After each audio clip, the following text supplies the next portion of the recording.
And so if you haven't met him, you're going to see this enthusiastic young guy who's incredible. I've met him at national meetings and talked to him, and whatever's going on, he's always a part of it. So without further ado, I'd like to introduce Dr. Jared Gardner. Thank you for that very kind introduction, and it's a real honor to be here with you guys today virtually in Oregon. The cases we have today hopefully will be something that's interesting for all of you.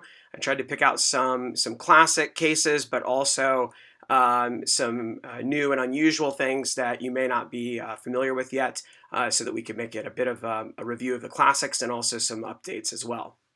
So without further ado, let's do the cases. I think I've got, let's see, 19 cases here. All right, so let's do it. This is case number 1. It's a 60-year-old woman and with a deep intramuscular thigh mass. And the questions I had, I said there's 3 slides. One's from a needle biopsy and 2 are representative sections from the wide local excision or resection specimen. The needle biopsy, the stains that were done was actin, which had some weak kind of patchy expression, and also S100, keratin, and desmin, which were all negative.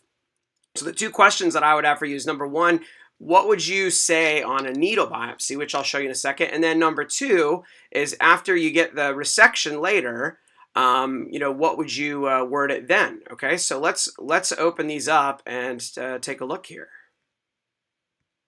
So here's the needle, and it's a nice core. It's sometimes, there's needle biopsies and then there's needle biopsies, right? There's sometimes these tiny little FNA needles. I personally much prefer, I'm not a good cytopathologist, so I much prefer to have a nice thick core like this. And you can see we're dealing with the cellular neoplasm here. And if we go in closer, it's sheets of spindle cells, hyperchromatic, and some of the cells have pleomorphism. There's some large nuclei there. Let's see if I can find the other area.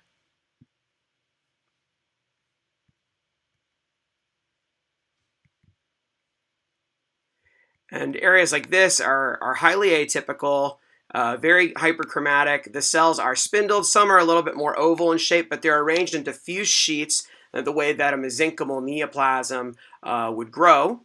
And looking around in here, there was mitotic activity, scattered mitotic figures throughout. So we got a spindle cell neoplasm with marked atypia and mitotic figures. It's a deep muscle mass in the thigh. And the only stain that's positive is a little bit of actin, which I'll tell you right now, totally non-specific, okay? And so the question I had was, what would you call a lesion like this on a needle biopsy only? This is all we've got. So if we look around the whole thing, there's nothing special or descript about these spindle cells, right? They just look atypical and spindled. They don't look like smooth muscle particularly. They don't look like adipocytes or lipoblasts.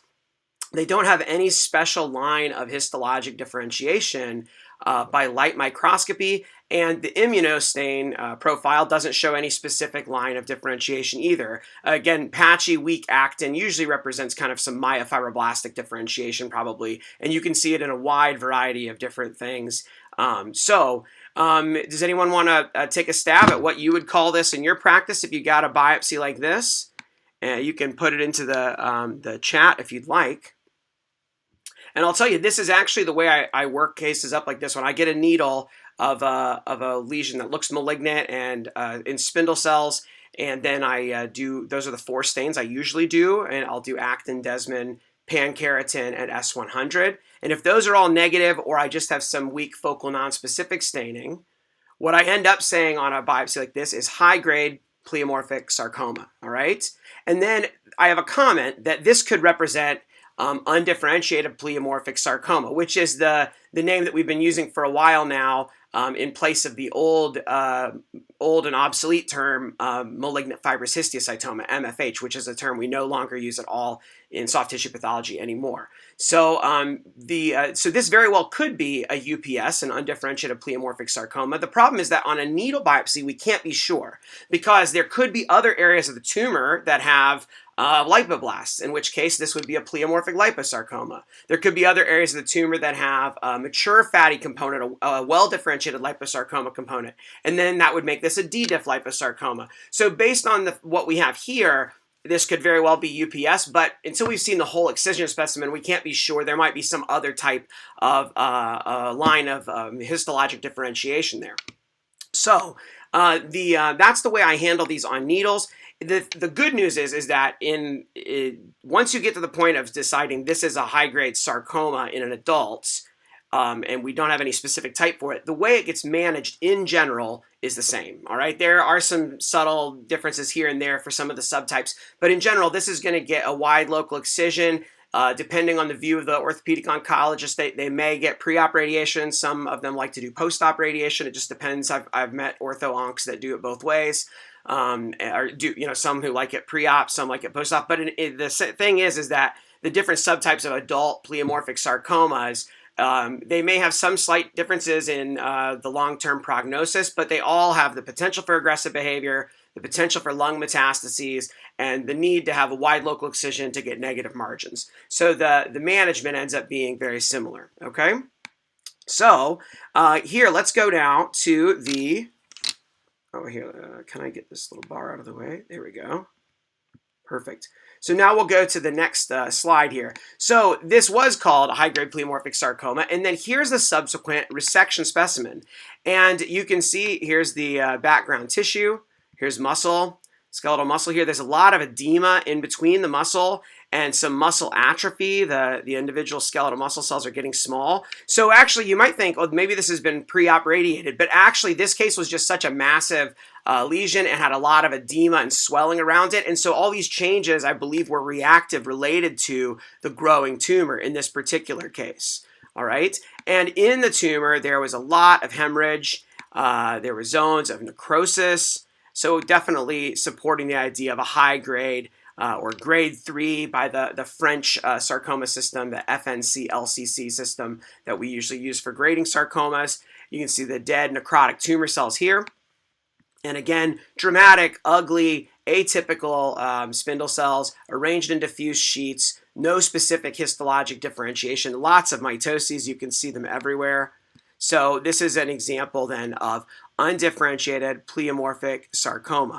So these can run a range of different features. They can sometimes be very spindly. Sometimes the cells are more plump and kind of histiocytoid appearing. Sometimes they can have abundant osteoclastic giant cells, like this case has a lot of giant cells. So there, in the old days, there was something called giant cell rich malignant fibrous histiocytoma. So that corresponds to now what we would call UPS, that has giant cells in it. And they can have variable amounts of collagen and other different features. Sometimes they have a lot of necrosis, sometimes they don't have much or any at all. All right, so the thing is that once I get the resection specimen here, the most important thing, of course, is to ensure that we have negative margins, and then to get good representative samples grossly of the tumor to make sure that we're seeing representative areas. And I, in general, use the the 1 section per centimeter rule as a general rule for sampling of these tumors.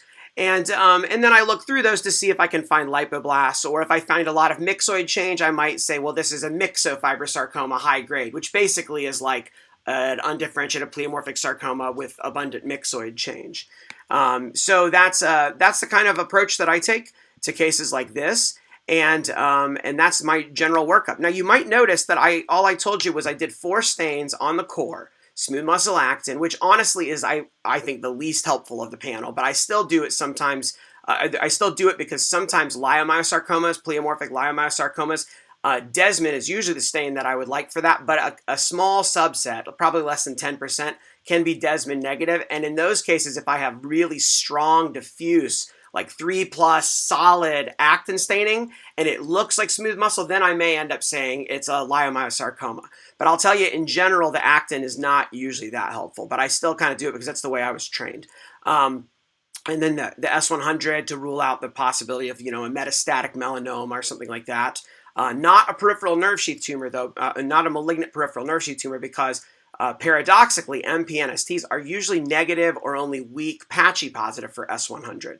So that's an important thing to keep in mind. And then we do the keratin for the possibility of, metastatic sarcomatoid carcinoma, which would be unusual in a patient with no history of cancer, a large, deep thigh mass to present as a solitary mass with no known primary. Is it possible it could be that? Yes, but is it likely? Probably not. So, and every once in a while you can see some very rare keratin expression in tumors that are otherwise undifferentiated pleomorphic sarcoma. I always stop though when I see that and try to make sure that I'm not dealing with the possibility of metastatic poorly differentiated carcinoma. But just be aware that there are exceptions to the rules with the immunostaining. But the most important thing is that you look around and you make sure that you've not seen anything like lipoblasts or other lines of differentiation by light microscopy. And I think I do have one other slide which shows similar features.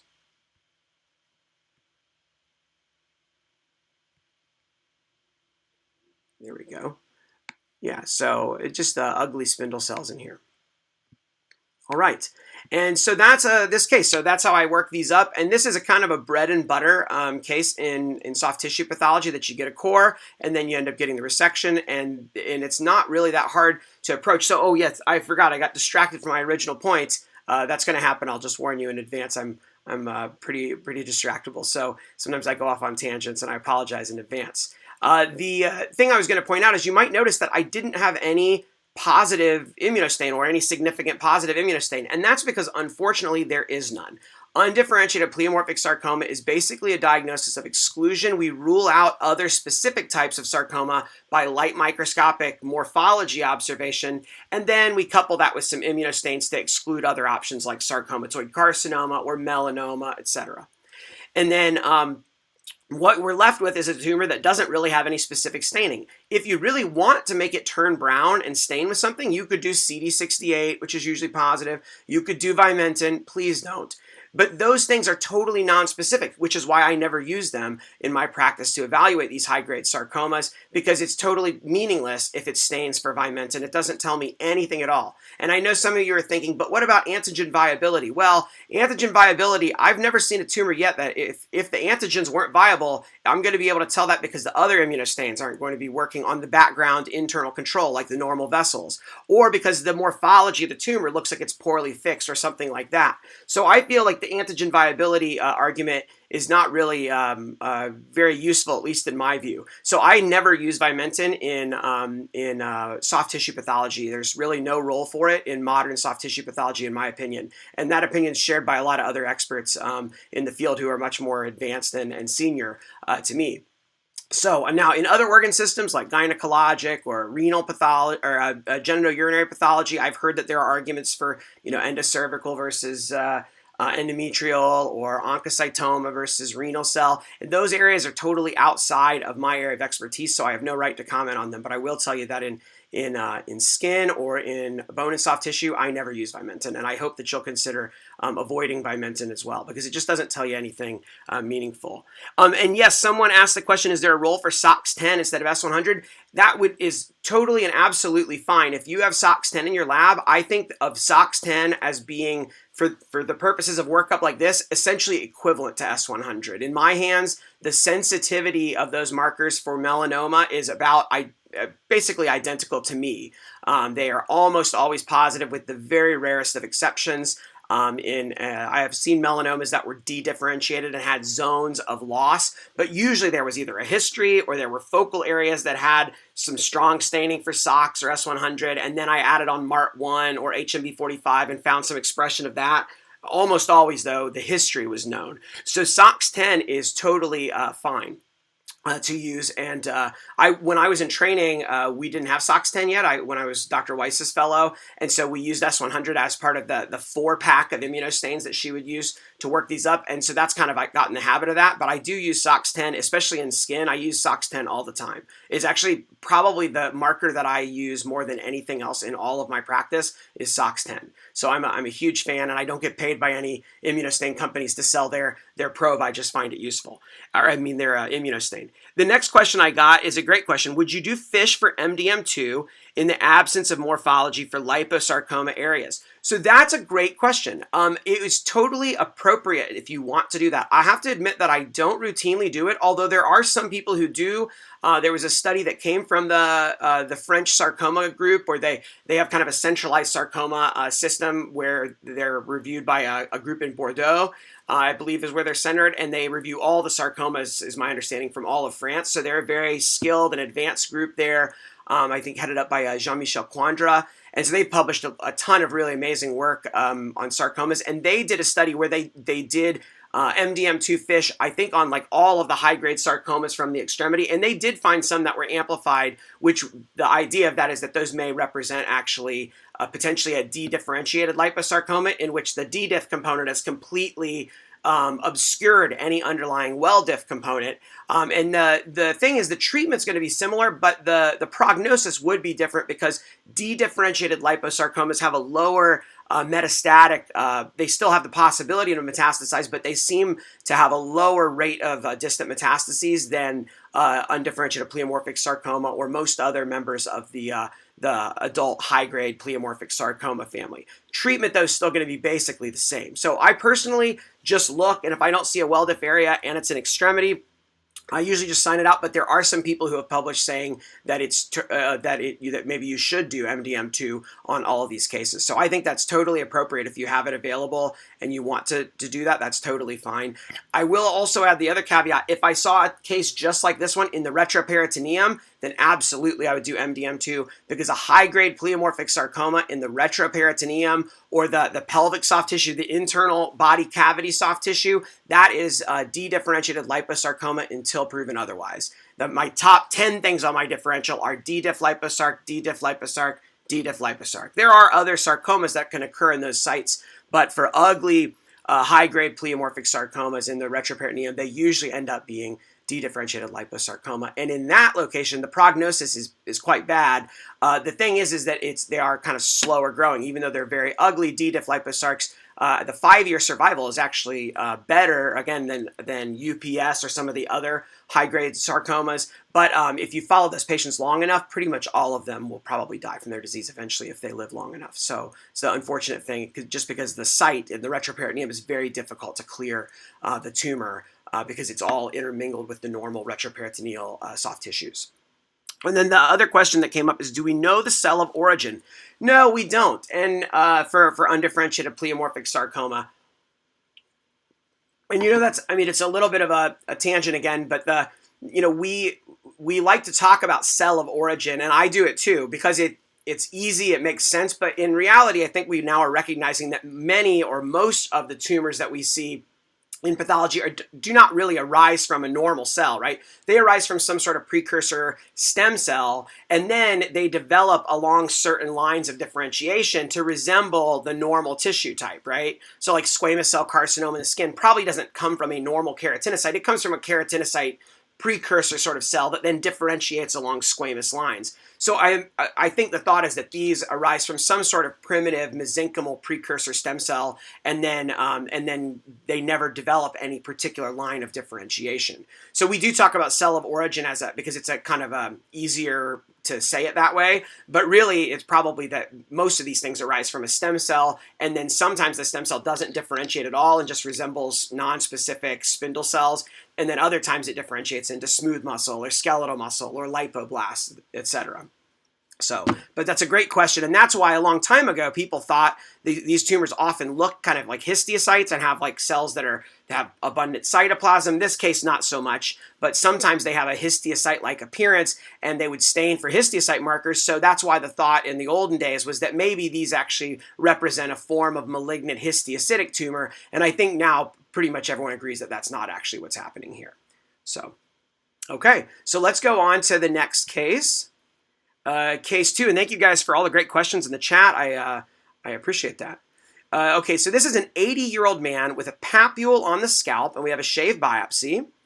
And here it is down here. The stains that were done, so here, like I told you, I used SOX10. So we did SOX10, which was negative, P40, or you could use P63. Those, in my hands, are about equivalent. I think P40 is a little bit more crisp and clean, so I tend to like it better. But if you only have P63, that works totally fine. CK56, Desmond, and ERG are all negative here. So basically another one where we did this panel, everything's negative. So let's look at the findings here on this shave biopsy.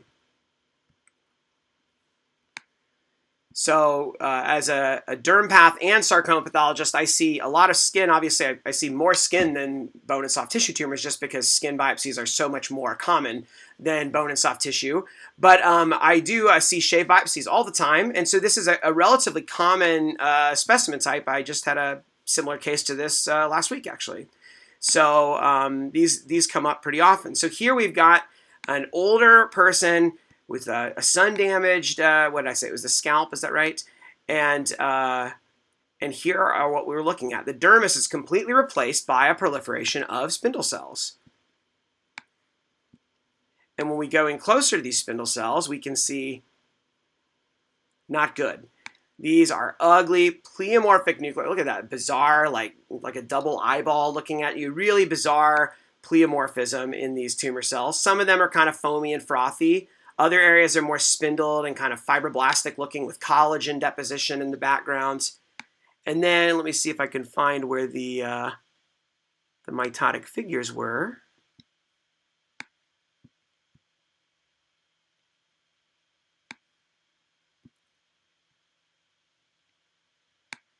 Well, I should have marked it. There were multiple mitotic figures, including atypical forms in this case. I promise they're there. Let's see, maybe it's not on the bottom piece. So, all right. So go ahead while I'm looking for the mitosis that I should have. I promise I looked at these just the other day, but after looking at all of them, sometimes I do forget the certain area of the slide where the certain findings are.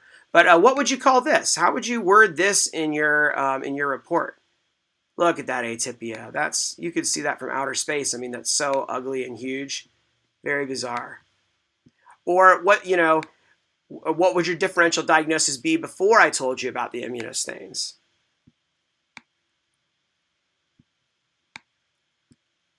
Well, how embarrassing. I can't find the mitosis now.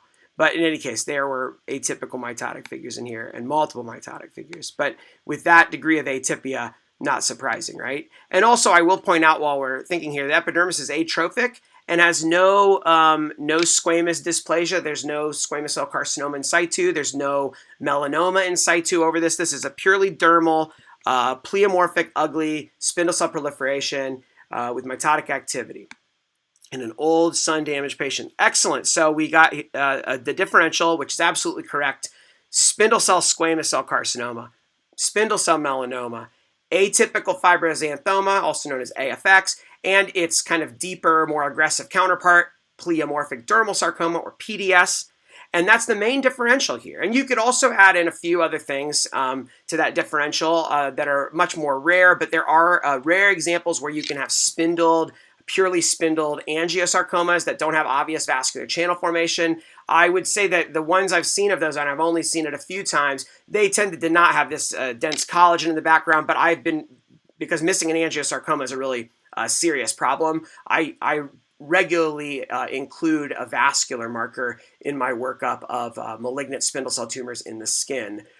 Just to make sure. And also I usually include the desmin because there are rare times that you can get rhabdomyosarcomas in the skin, including in older adults. The oldest patient I've seen with a rhabdo in the skin was an alveolar rhabdo in an 80-year-old skin primary. And unfortunately, the patient passed away from their disease, and it was just a small skin lesion. So rhabdos can occur in the skin, and I co-authored a paper with Steve Billings and some other colleagues right back in the early days of my practice where I think ours is the largest series still of 11 cases of primary cutaneous rhabdo. So it's extremely rare, but what we found was some sarcomas, when they occur in the skin, they're much less aggressive than their bigger, deeper counterparts, but that's not the case with rhabdo. The rhabdos still are very aggressive when they occur in the skin, and many patients develop metastases and die from disease, unfortunately. So I do include a desmin there to make sure. So in this case, what this is going to be either an atypical fibroxanthoma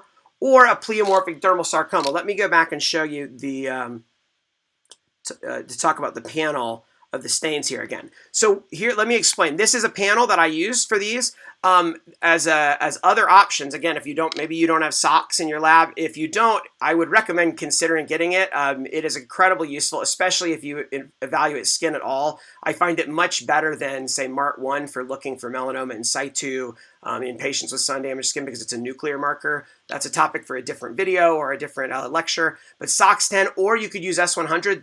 They work both equally well. The one caveat to that is that S100 will stain scattered dendritic cells like Langerhans cells and other related cells in the dermis, particularly if you have ulceration or a lot of inflammation in a spindled skin tumor. You will see a lot of Langerhans cells in the background on S100. If you do a SOX, all of those will disappear. And I have seen people overcall things like that were AFX that had a lot of Langerhans cells in the background, call them as a spindle cell melanoma because of the robust background S100 positivity. So just know that if you see something and you're like, well, it's not diffuse strong S100, it's kind of patchy.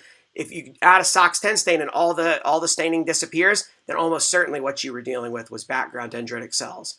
And then P40 or P63 and CK56, or you can use pan-keratin. Different people have different views about how many keratins or if you should add P63 or P40 or not. I've found over time, at least in my current lab, that CK56 seems to work a little better than AE1, AE3, which is normally the keratin I use. But in the skin, I found that it seems the stain in our lab, at least, it seems to sometimes not work quite as well. And the CK5 seems to be a lot more crisp. And so I like that. And I've been using that more and more for spindle cell squame. And the reason I add P40 or P63 is that spindle squames sometimes lose expression of all keratins, but still tend to retain expression of P40 or P63. But if you just get a little focal kind of weak staining for those P40 or P63, I usually just disregard that. It should be really like nice, strong staining to make a diagnosis of spindled squame without any keratins, all right? And then again, Desmond I do for rhabdo, and also you can add in there that, leiomyosarcomas occur in the skin too, although usually in my experience, they really look like a leiomyosarcoma morphologically. I think it's pretty rare for them to be very bizarre pleomorphic when they're skin primary. And then ERG is the vascular marker that I usually like to use as a screen for angiosarcoma, and the reason for that is that ERG is very, very sensitive. I'm knocking on wood here, but I've not yet seen any vascular lesion that was ERG negative. Now, I'm sure if I keep doing this long enough, I'll run into one day. But so far, I've found that ERG, it will strongly and diffusely stain all the angiosarcs or other vascular tumors, benign and malignant, that I've ever tested it on. The thing to make sure you know about ERG is two things I want to tell you. Number one is, in the setting of AFX, you can have kind of patchy, weak to moderate staining in a subset of the cells. It's some sort of nonspecific reactivity, I just ignore that. I want to see staining that's as strong as the background blood vessels and is diffusely positive in basically all of the lesional cells. That's what I need to decide that something is diffusely positive for ERG, the way an angiosarcoma would be. And then the other thing I'll point out is that ERG is not specific for vascular tumors. It can stain a variety of other things. Prostate cancer stains for it. Some acute myeloid leukemias. You can also have it positive in about half of epithelioid sarcomas and others. So it's not a totally specific marker. So in any case, and I think here, actually, I should have pulled that up, but I do have right here, I have all of my videos and digital slides and some sample pathology reports all organized by entity here on Kiko at these two pages, this one for DermPath and this one right here for bone and soft tissue. So let me show you while we're here. I should have pulled this up to show you an example. While that's pulling up, my internet's going to be a little slow here. I'm at home instead of at work. So I'll look up...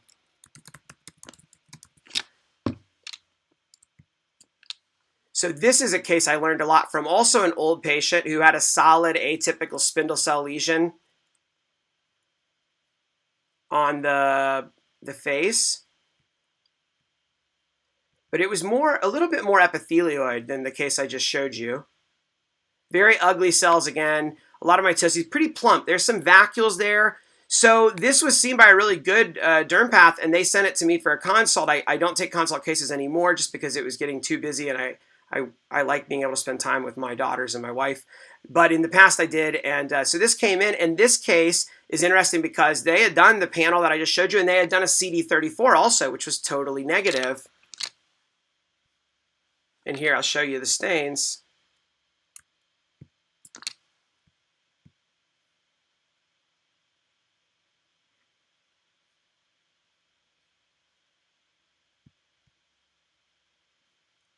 Here's the CD34. Totally negative here.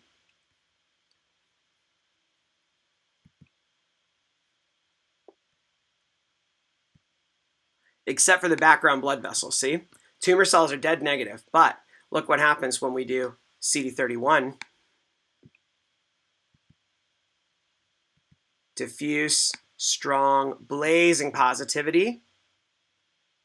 Oh, I'm really sorry about the internet.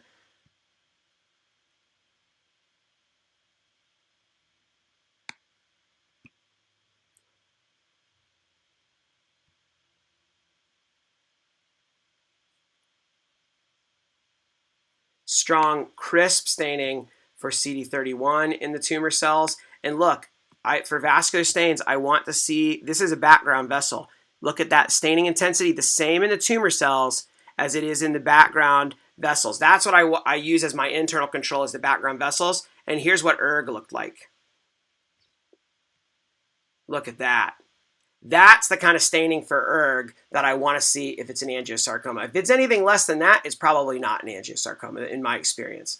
And so I do, on this little post here that I'm showing you right now, I actually do have a little write-up, because this was a case of CD34 negative angiosarc, which is why I don't like CD34 as a screening marker for angiosarcoma, because I've seen a few cases that were completely negative for CD34, but I've never yet seen a negative, an ERG or 31 negative angiosarc. So I do have a little write-up right here, and again, you can just go to this page and look up angiosarcoma, and this case will pop up if you need to find this later. But this post right here talks through how I use vascular stains and what the pros and cons of the different stains are, and how I kind of approach them, how I use them in difficult cases. So you can come back to this if you like and check it out, okay?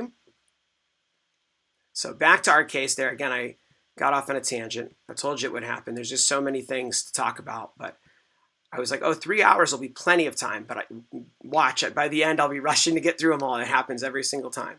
I apologize. Okay, so where were we there then? So this what I did is I did all of these. They're all negative, and then I've got this pleomorphic spindle cell tumor that is either an AFX or pleomorphic dermal sarcoma. So the problem is I can't see how deep this lesion goes. Okay, so I've ruled out all the other mimics, but the problem is that AFX and pleomorphic dermal sarcoma, in my opinion, are the same tumor. We just give it a different name once it has aggressive features. The most important thing is if it invades the subcutis. Once there's invasion of the subcutis, some studies have shown that these tumors can behave more like a regular high-grade sarcoma with distant metastases and death from disease, whereas AFX, which looks very ugly and high-grade but is a small lesion confined to the dermis, that those tumors, when completely excised, have a very, very good prognosis and rarely ever metastasize or kill patients. So I don't think that they're really, in my view, I don't think they're two different tumors. They look the same, they stain the same. I think that we just make a different name when it has aggressive features and has a risk to behave worse. Now the problem is pleomorphic dermal sarcoma is a little confusing, right? Because the only time we really use that name is once the tumor leaves the dermis and invades down into the subcutis. But I don't make the names. I'm just trying to teach people about them. The other things is if you see perineural invasion, if the tumor is greater than, I think, 2 centimeters, and also if you see necrosis, all of those are things that you don't want to see in an atypical fibroxanthoma. And usually if I see those, I would call it pleomorphic dermal sarcoma. So in a case like this where it's transected, what I say as my top line diagnosis is pleomorphic spindle cell neoplasm, comma, atypical fibroxanthoma versus pleomorphic dermal sarcoma. I actually put the versus word right there in the diagnostic line and then see comment. That way they have to read the comment, right? So, and then in the comment, I explained that AFX and PDS look identical and stain identically. The only way we can tell is by seeing the bottom of the lesion and seeing how deep it goes. Wide excision is needed to get negative margins, and that we have to examine the excision specimen, or if Mohs surgery is used, that the debulk specimen that they take out needs to be saved and examined by either by the Mohs surgeons or sent for permanence. Because a lot of times, for basal cell carcinoma and squamous cell carcinoma in Mohs surgery, the debulk specimen is taken out and thrown away, basically, which sounds like blasphemy to pathologists, I know. But this is the way it's handled for things where the diagnosis is already obvious. But in cases where there's an uncertainty of the diagnosis or something unusual, I think it's a good idea to examine the debulk specimen for Mohs. So I usually include that on my note, and I will come back in the next week or two, and I will add links with answers in for all of these, and I will add in some sample pathology report links, so you can actually come back to this case later, and I'll have a link that shows you exactly how I word my comments and my microscopic description, and you're welcome to copy paste that and edit it to your liking and use it if you encounter similar cases in your practice. I've been saving sample pathology reports that I've been writing for the past 9 years of my career now, and I've got, I don't know, thousands of them. And my goal is, as I have a little bit more time in my practice now, I'm trying to slowly edit those and release them here on those two directory pages, the DermPath and the Bone and Soft Tissue page, and put them there so that other pathologists can benefit from them and save themselves some time in how they word their reports. Because I found that in training I focused a lot on making the diagnosis, and in practice, yes, that's still really important, but I feel that there's a lot of times it really takes me a lot of time and effort just to figure out how do I word this and explain this complicated situation in a way that the surgeon or the dermatologist can understand. And so I imagine that maybe I'm not alone and that some of you guys have found that difficult too. And so that's why I thought, well, once I figure out a good way to say it, I might as well save that and I keep it in a big Word document. And then I'd love to share it with other people so they can benefit. So that's what I do in these. And if I see the whole lesion, if I get an excision and it's a small nodule in the dermis, then I'll just say atypical fibroxanthoma. Still needs to be completely excised, make sure that margins are negative, but the prognosis is excellent there. All right, and again, there's no specific positive stain for these. So I feel comfortable signing this out with this morphology and all of the pertinent stains to rule out the mimics of this, like spindled squame, spindled melanoma, spindled angiosarcoma, leiomyosarc, rhabdomyosarc. If I've ruled those out, then I feel fine to sign this out with H&E and a tray of negative pale blue immunostains. That makes some people really uncomfortable. They really want to have a positive stain. So if you do CD68 or CD10, a lot of people like to talk about CD10. CD10 usually does stain these, but it also stains, I've seen it stain spindled squames, melanomas, angiosarcomas, picomas, whole bunch of other stuff in the skin. So to me, CD10 is about as bad as Vimentin in the realm of spindle cell tumors. I have no right to comment on renal tumors or lymphomas or anything like that. Okay, so if you want it to turn brown, you can throw a CD10 on there. It'll turn brown usually. But you know what? If I did a CD10 and it was negative, I'd still end up calling it the same thing, AFX versus PDS. So that's why I don't do the stain, because the result is not going to change the way I sign it out. I was excited about CD10 when I started my fellowship with Dr. Weiss, because one of the papers had just come out just prior to that time talking about how it was a great marker to tell AFX apart from spindled squames and melanomas. And we tried it out a few times and it ended up being pretty rubbish, so we stopped using it. So in any case, those are my thoughts on that. All right, AFX versus pleomorphic dermal sarcoma. And I would say that the vast majority of these that I see are a transected shave biopsy like this, because they don't look specific clinically. They often look, this one's not ulcerated, but they're often ulcerated with a crust and scale on top. They look like a nasty squamous cell carcinoma clinically, or even a basal. So I feel like they almost always are shaved, just like a basal or a squame would be shaved, because the dermatologist sees it, and there's nothing special about it clinically that would indicate that we were dealing with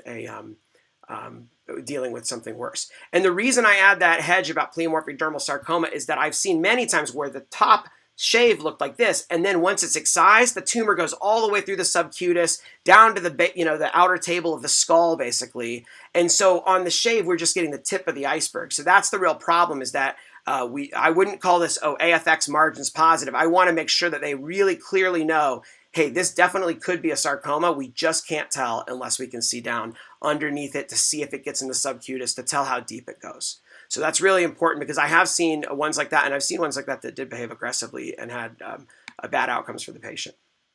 Okay. Now, case 3. This is a 75-year-old female with a slow-growing firm white plaque on the cheek. And we've actually got a few pieces here. And from low power, you can already see that here's a big lesion here that is basically replacing the dermis and extending down and invading into the subcutis. And you can tell we're on the face because the large hyperplastic sebaceous glands.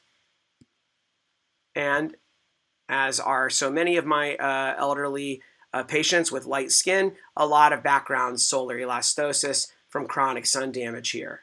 So really important to always recognize that. Looking, that's like a regular thing when I'm looking at skin, how much solar elastosis is there. It doesn't always prove the diagnosis, but there are some diagnoses that I'm not going to make in the absence of solar elastosis. And there are other diagnoses that when there's a bunch of solar elastosis, I'm going to be very, very careful about certain things.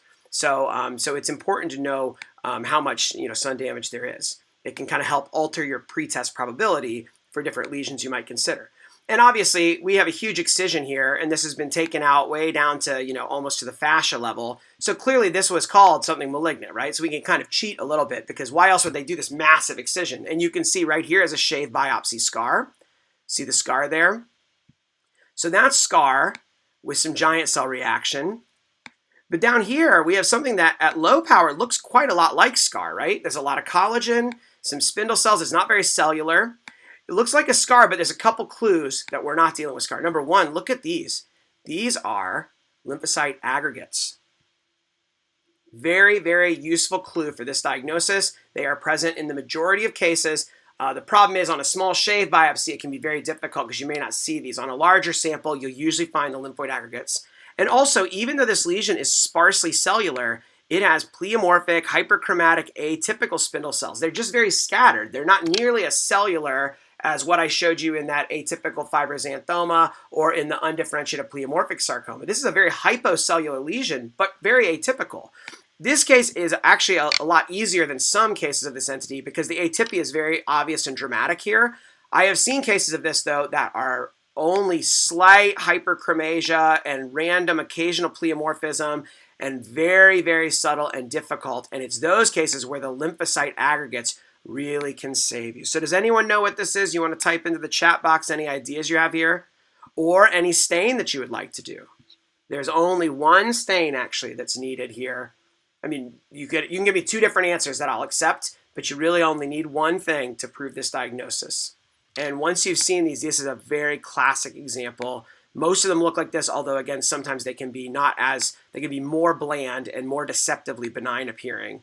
And they can mimic scar, they can mimic neurofibroma. Sometimes they look neurofibroma. And yes, the answer is desmoplastic melanoma. So the stain you do here is an S100 or a SOX10, which will be diffusely positive in these spindle cells.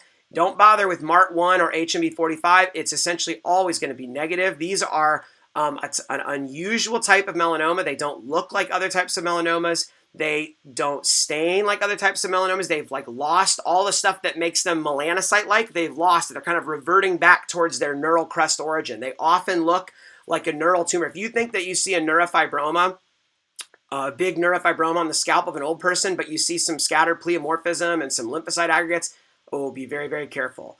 Now I do see neurofibromas on old sun-damaged skin all the time. So that's not that can't happen, but be very careful. If it's big, if it clinically didn't look like, usually neurofibroma, dermatologists are very good at recognizing them. They'll say differential diagnosis, neurofibroma versus skin tag or acrocordon versus a pedunculated benign nevus. They're soft, fleshy papules or polyps, right? But this desmoplastic melanoma tends to present as a firm kind of scar-like plaque. They often go undiagnosed and unbiopsied for years probably because they don't look like regular melanoma clinically. They usually are not pigmented. They can be because sometimes they'll have a melanoma in situ component or they'll coexist with other forms of more conventional invasive melanoma. But when you have a purely desmoplastic lesion like this one, they can be very deceptive both clinically and pathologically, okay? So the key to recognizing desmoplastic melanoma is that it's composed of spindle cells, but the spindle cells are separated from one another by dense background collagen, often intermingled with a little bit of that blue myxoid or mucin type of glycosaminoglycans, hyaluronic acid ground substance, whatever name you like for that. Pink collagen with a little blue myxoid separating out so that the spindle cells are spaced out from each other. They're not cellular sheets. They're hypocellular. That's the key. And if 90% or more of the lesion looks like this, then we call that a pure desmoplastic melanoma. The reason that's important is there is a different prognostic implication here. Even though these tumors, I would say this is the general rule, not the exception, when these are diagnosed, they often are all the way down in the subcutis. When I think I see them most on the scalp, and they often go all the way down to the galea aponeurotica, or the periosteum, basically, of the skull at the time of diagnosis, 15 millimeters deep or deeper, which is a very, very deep melanoma.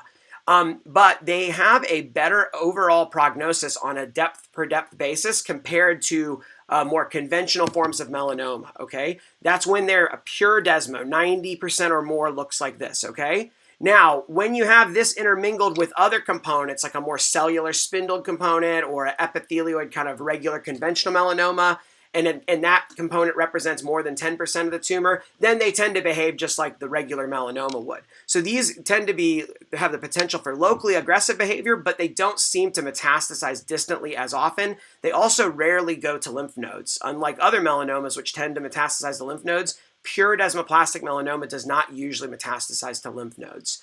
I've seen one of these grow all the way through the skull and into the dura, and the patient still did not have metastases. So these are something about these, a very, very different sort of tumor. I have several videos about this, so if you want to see other examples, again, if you go to that page here on Kiko and just search the page for desmoplastic melanoma, it's got all of the videos and other whole slide images there, so you can go check out some more examples. This is such an important tumor. If you think you see a scar in old sun-damaged skin, but there's not a good reason for a scar to be there, and you see any atypia at all or lymphocyte aggregates, do an S100 or SOX10, please. Okay? The other thing I'm going to point out is this. Desmoplastic melanomas love to invade nerves. So perineural invasion is a very common finding. I would say the majority of desmoplastic melanomas that I've seen have perineural. So if you don't find it, go look again. It makes me nervous, honestly, to sign them out without finding any perineural, because I know that perineural is usually there. And sometimes it can be extensive, so much so that the nerves get filled up by the desmoplastic melanoma and expanded in what we call a neurotropic melanoma. Kind of, it's a form of usually desmoplastic melanoma that is so extensively nerve involved that the nerves themselves become like kind of zombie nerves. They're overtaken by the melanoma cells. And then the last thing is that if you're lucky, you'll get melanoma in situ component over top of the lesion.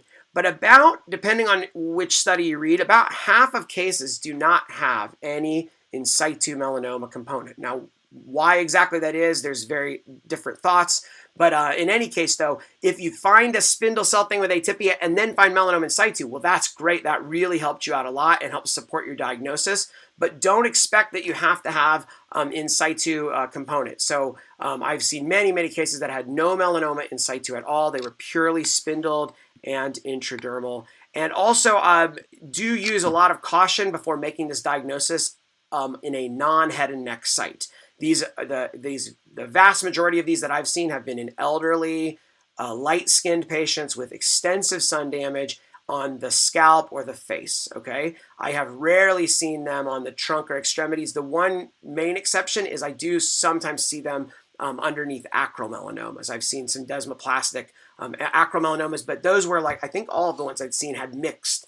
They had a mixed desmo and then more conventional acral melanoma component. So I have seen desmoplastic in that setting, but it's pretty uncommon in non-head and neck sites, so just so you're aware. All right, so that's desmoplastic melanoma and all of the things. And again, I have some sample reports regarding this, and I'll add links to those here. So basically, you'll have an online version of the handout that you can come back to and reference anytime that you like. All right, so let's do the next case. This is, and again, remember, if you have any questions along the way, please just type them into the chat box, and I'd be happy to answer them to the best of my ability. Okay, this is a 60-year-old man with a black nodule on the cheek. And here we see the nodule. We've got a few pieces of tissue here. Here's one, the other. Uh-oh. It says my internet connection's unstable. That's never good. And when we get closer here, you can see that this lesion is also spindle cells, which most of the cases we're looking at today will be. But look at how the spindle cells are arranged. They're arranged in these unusual fascicles. They're very tightly collected together and elongated fascicles, but they're almost so discrete, right? The fascicles almost look a little bit like nests. So I kind of jokingly call these nesticles My residents always laugh, so I keep saying it. But in any case, it's kind of like a hybrid between a nest of melanocytes and a fascicle, okay? And this is a common pattern for what this is, which is, of course, spindle cell melanoma. Look, you can even see the melanin pigment is everywhere in this lesion, right? And so the melanocytes, both nevi and melanoma, melanocytes like to nest together and cling to their neighboring melanocytes and make nests, right? That's one thing that melanocytes really like to do for some reason. And when melanocytes get malignant and become spindle, they still have that tendency to want to clump together and nest with their neighbors. Or Dr. Weiss liked to say packeting. That was the way she referred to this, that these make packets of spindle cells. So if you see spindle cells that make a packet arrangement or a nest/fascicle arrangement, nesticle arrangement, if you like, always think of spindle cell melanoma. The thing I will point out is that sometimes these fascicles can kind of, especially if there's no melanin pigment present, which a lot of times you can see spindle cell melanomas with very little or no pigment. So you do not have to have melanin pigment to make a diagnosis of any type of melanoma. Plenty of melanomas are amelanotic or only focally producing melanin, okay? So when you have a lot of melanin, it's very helpful, but you don't have to have it. I see melanomas all the time that lack melanin pigment. And what I would point out, though, is when there is no pigment present, this fascicular kind of arrangement can really make you think of a leiomyosarcoma, I think. And I remember early in training when I was in residency, I saw a case and I thought, oh, this is going to be leiomyosarcoma. Nope, spindle cell melanoma. So always remember that these really can look like smooth muscle sometimes, and that would be, of course, a very big mistake because cutaneous leiomyosarcomas, when they're confined to the dermis, have almost no risk of metastasis. And spindle cell melanoma, very bad, obviously. I mean, they don't behave, to my knowledge, spindle cell melanomas don't behave any differently than other types of like regular melanoma, like the epithelioid types that we're most familiar with, on a same depth basis. So very different from desmoplastic melanoma. So here, the thing is that when I see spindle cell melanomas, the majority of them are going to be big, huge, deep, kind of nodular pattern of melanoma composed of spindle cells, and usually they have brisk mitotic activity, all the bad features. So whether or not there's spindle cells there doesn't really matter at that point. We already have a T4, and it's ulcerated, so it's a T4B melanoma, as bad a primary melanoma as you can get, basically, right here. And I'd say that majority of spindle cell melanomas I see are this way, okay? So remember that they can mimic leiomyosarcoma. Remember that they may have pigment or they may not. The other important distinction, and the reason I put this case in right after the last one, is you see how different this is than desmoplastic melanoma, right? In name, it's confusing because in the past, a lot of times people used desmoplastic melanoma to refer to those scar-like hypocellular ones like I just showed you, like right here. And they would also use them to refer to these cellular spindle cell melanomas, the ones that look like you would look at this if there wasn't pigment and think, oh, sarcoma maybe, right? So that's the main easy difference. If you look at it and you think, wow, this looks like a nasty spindle cell tumor, looks like a sarcoma, and it ends up staining like melanoma, that's a spindle cell melanoma. If you look at it and you think, wow, it looks kind of like a neurofibroma or a scar, but it's got some scattered hyperchromatic cells and it stains with S100, that's a desmoplastic melanoma. The difference is the cellularity. That's the main thing here. Hypocellular, desmo.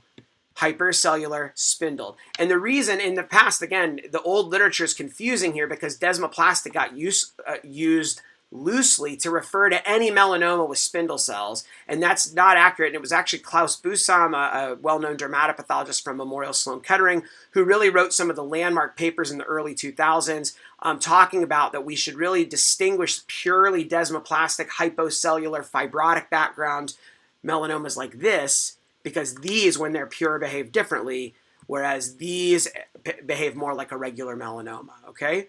Let's see, what are the other things? Oh, this case actually did have melanoma in situ component. Sometimes you will, sometimes you won't. I think that's kind of true of big nodular melanomas. Sometimes they seem to lose their in situ component. I suspect that most of them started with the in situ component, but because they grow quickly and they often ulcerate, I think sometimes the in situ component gets wiped out maybe. I don't know that for sure, but I wonder if that's what happens. But here you can see these are almost more like regular melanoma, epithelioid, ugly melanoma cells in the epidermis with pagetoid spread, right? Lots of it. So that's pretty helpful. Okay, and then what's the other thing? Oh, yes, two other things to point out here. Number one is this, that even though this lesion looked totally black clinically, melanin pigment is not black, is never black. It is brown, always brown, and, well, there is another type of melanin that's actually kind of a reddish color, I think, but in any case, it's not black. The human body, to my knowledge, does not make any truly black pigment. Black particles in a tissue specimen is exogenous. It is either metal particles from something, it's tattoo ink, it's carbon that we've breathed from the air, or that got in, put into us with a pencil stab injury and it's graphite, or something else, or people drinking colloidal silver and it deposits in the tissue, argyria, any of those things. Those are things that make little black particles. You do not see black. And the reason I point this out is I was giving a lecture once at a pathologist assistant meeting, and I said, oh, you can use black ink for the deep margin on a melanoma excision, and there was like this gasp in the audience, and I was like, what's the problem? And they said, oh, but it's black. I mean, it's for melanoma. Isn't it going to make the margins confusing? And I was like, oh, no, because actually melanin's never black. It's brown. So in any case, just to make sure that everyone's fully aware of that, to remember, okay? And then the last feature is this, that these spindled cellular melanomas, they will stain with S100 and SOX10, and they do stain with MART1 or HMB45. I like MART1 a lot better than HMB45 for the differentiated type of melanocytic marker. It just seems to be more crisp and a little more sensitive in my hands. But sometimes these spindled ones lose, either partially or completely lose expression. So I've seen plenty of these where there's strong diffuse S100 or SOX10, but negative for MART1 and HMB45, and maybe there's no in situ component. And then people would always send these to me in consult and say, I think this is a malignant peripheral nerve sheath tumor on the scalp, in the skin of an 80-year-old man. And I was like, no way, no way, not possible. MPNST almost never occurs in the skin. It is almost always a large, deep mass arising from deep nerves or a deep neurofibroma. Even patients with neurofibromatosis who have tons of cutaneous neurofibromas, almost never do you see malignant transformation of those cutaneous ones. It's their big, deep, diffuse or plexiform type neurofibromas that tend to be the ones that are the precursors for MPNST. And also, like I mentioned earlier, malignant peripheral nerve sheath tumor, paradoxically, the spindle cell form of it is usually either negative, about half of cases are negative for S100 and SOX10, or only patchy weak positive. Strong diffuse S100 or SOX10 in a spindle cell tumor, very unlikely to be MPNST. And I've got a whole long video about that. Again, the link is on that bone and soft tissue page I just pulled up, and also on my YouTube channel, and you can check that out if you're ever in need of information about MPNST. But in any case, it is not worrisome at all if I see a malignant spindle cell tumor in the skin with strong diffuse S100 or SOX10 staining. That is spindle cell melanoma. Top 10 or 20 things on the differential is basically, to me, that is spindle cell melanoma, unless you can somehow prove to me it's something else. So even if there's no MART1, okay? And I have seen many, many, many cases of spindle cell melanoma that didn't have pigment or in situ and were only S100 or SOX10 positive, and I have no problem at all calling those spindle cell melanoma, okay? So that's an example of a cellular spindle cell melanoma. And then now we've got 25-year-old woman with a skin cyst, and see how I put the quotes around cyst? It's a real soapbox issue for me. So a cyst on the breast, present for many years, but slowly enlarging, okay? The reason I like to do this when I use unknowns, because I can't tell you how many things get sent into me surgically excised as, rule out cyst, and they end up being all manner of unusual spindle cell tumors or adnexal tumors, both benign and malignant. So I always like to tell my residents and fellows, everything is a cyst until it's not a cyst, okay? And that's because any nodule that you get that's in the deep dermis or subcutis, doesn't matter what kind of cells are making up that nodule, it's going to look like a skin-colored bump, a skin-colored nodule, which 99% of the time will be a cyst or a lipoma. So it's not surprising that all sorts of different things that are rare can get misdiagnosed clinically as cyst or lipoma. But I think it's important, and I always point it out to trainees, especially med students who will go into primary care specialties or general surgery, to let them know that don't just tell patients that every bump that they've got, oh, it's just a cyst. Probably it will be, but you never can tell until you examine it pathologically, which is why we have jobs. So I do point that out because I've met many patients with tumors that were misdiagnosed for a long time as cysts until they were finally biopsied and found to be something else. So here we go. So we can't really, the epidermis is up here, and the tumor fills the dermis. Actually, let me go back to low power. Fills the dermis, and here's where the dermis ends and the subcutis begins, and it extends way deep into the subcutis. It looks like it has a really circumscribed, smooth border, doesn't it? And I remember that really confused me the first time I saw one of these. But the key is this. Not always what it's doing at the periphery. What's it doing in the middle? Right here. The spindle cells are very bland, elongated cells. They look like fibroblasts or even almost like neural cells. Looks kind of like a neural tumor, almost like a neurofibroma or some benign fibroblastic thing. Very bland, no atypia, no pleomorphism, but this entrapment of adipocytes that are kind of crunched into the middle here. So does anyone know what this is going to be? It's a tumor that's very near and dear to my heart because like Dr. Wolf mentioned at the beginning of the talk, I volunteer in a variety of rare cancer patient support groups. And one of the first ones, the first one actually that I joined and really got involved actively in was for this tumor. And so this is dermatofibrosarcoma protuberans, DFSP, all right? And it's an important tumor because it's, even though it's, you know, all sarcomas are rare, but as sarcomas go, this is more common than some of them. I see these relatively regularly. They often get misdiagnosed clinically as cyst, lipoma, scar. They can sometimes be flat clinically and not protuberant from the skin. And so those flat non-protuberans kind of form of DFSP are often misdiagnosed clinically. We actually did a survey study that was, we had patients from the group that suggested this idea, and 5 of them became co-authors with us, helped us design the study, and then we surveyed the members of the group to see how their tumor presented and how long the delay was for diagnosis. I'll put a link to that paper in here if you're interested to read it. So they are important to know because they are very bland, okay? A lot of times people who have not seen a DFSP before have the idea in mind that it's a sarcoma. It should have, you know, pleomorphism and be ugly and look kind of like that AFX I showed you earlier. DFSPs are translocation-driven sarcomas, right? And as a general rule, sarcomas, or any tumor really, that is driven by a balanced gene fusion, balanced translocations, usually have monotonous, uniform tumor cells, not pleomorphism. Now, there are some exceptions, but as a general rule, this works really, really well. One of my mentors in soft tissue fellowship, Mark Edgar, taught me this, and it's been a beautiful pearl because the tumor cells all have the same molecular abnormality, right? Pleomorphism is often a sign of aneuploidy, random chromosomal gains and losses due to chromosomal instability. But gene fusions are a very different way that tumors develop, right? For some reason, 2 genes break and then refuse together, and that new chimeric gene product drives growth of the tumor. And so those tumors, and think about it, think about synovial sarcoma, Ewing sarcoma, DFSP, and on and on and on. They all have uniform cells. Now, you can get necrosis and mitoses in Ewing's or in synovial, but you don't usually get pleomorphism. If I see pleomorphism, that's a strong argument against synovial sarcoma or against Ewing sarcoma or DFSP. All right. So the thing is that DFSP, as you may remember, it tends to be infiltrative, which is why even though the metastatic potential is very low, probably below 2%, you know, it's very rare to get distant mets in a regular DFSP.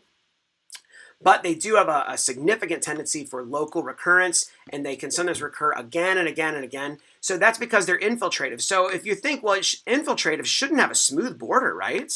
But when I saw one of these in fellowship, and I asked Dr. Weiss about that, because I was like, well, how can it be so smooth if it's a DFSP? And she pointed out, and you can see real nicely here, it's smooth because it grew down and eventually kind of hit the fascia or something and kind of flattened out. But all of this here used to be subcutis, fat, and it's all been infiltrated and almost completely replaced by tumor. And all you can see are some little stranded islands of compressed adipocytes stranded in the middle. And this is what gives that honeycomb appearance, right, that people talk about. The tumor cells infiltrating the fat produces this honeycomb appearance that we see right here. Sometimes you don't even see that. All you'll see is this little cluster of spindle cells here and there. A little cluster of adipocytes stranded here and there in the middle of the tumor. And the tumor cells are bland, like I said. They may have some occasional mitoses, but usually you're not going to see a ton of mitotic activity. And then look at the growth. Let me get it there. The growth pattern classically is this whirling, swirling, storiform growth pattern. You can describe storiform 100 different ways, but really you just have to see it. And that's what it looks like right here. This swirled, whirled kind of pattern of spindle cells. That's the pattern that you typically see in DFSP, although not always. I've seen ones that kind of just had like some sheet-like area or like kind of a little bit of fascicles and weren't as perfectly storiform. The other thing is that DFSP can have a range of cellularity. It can go from kind of being very hypocellular and having a lot of collagen in the background to areas that are more cellular. Now, when you start seeing transition into areas that are more diffusely cellular like this, if you see a lot of cellularity and a lot of more fascicular growth and kind of almost that herringbone pattern of acute angle intersecting fascicles, then you can consider that maybe it's undergoing higher grade transformation into fibrosarcomatous DFSP, and those do have a somewhat higher risk of distant metastases. Most studies say around 15%. Still, I would say that the majority of patients do well with wide local excision or Mohs. So I think probably I was, at the time I saw this case, this is not a slam dunk fibrosarcomatous DFSP, but I suspected that this area maybe was starting to transition into fibrosarcomatous. The treatment is going to be the same, just the differences in prognosis, okay? So do keep an eye out that when you start getting increased cellularity and more kind of herringbone fascicles, that maybe that is turning into fibrosarcomatous. And then the immunostain that you'll see here is diffuse CD34 expression, strong diffuse wall-to-wall expression. Sometimes the more cellular fibrosarcomatous areas can lose expression paradoxically of CD34. It doesn't have to, but it does sometimes.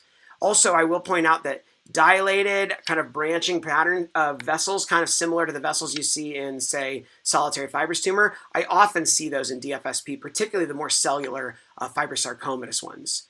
So I think there's some area in here. Yeah, like in here, there's more branching vessels. See? Kind of SFT-shaped vessels. So just to point that out, that vascular pattern is not at all specific for solitary fibrous tumor. It can be seen in a variety of other things. Okay? So, and then the translocation here is, the most common translocation is collagen 1A1 PDGFB. Okay? B as in boy. And that's the translocation that has been known for a long time. And the vast majority, over 90%, I think, of, I can't remember the exact number, but the vast majority of DFSP are positive for that gene rearrangement.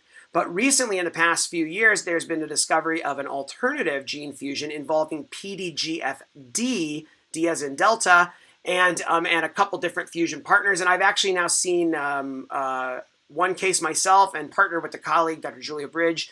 She had a case of it. We're actually working on, I think it's we submitted it. We're waiting to hear back. So we've only been a handful of those cases reported so far, but just so you know that is a possibility to have an alternative fusion. Now, would I do a FISH to prove the diagnosis here? No. To me, this is like diagnostic really on H&E. I probably would do the CD34.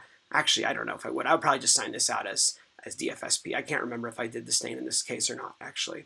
This is just classic. I don't think there's anything else this could feasibly be in this case.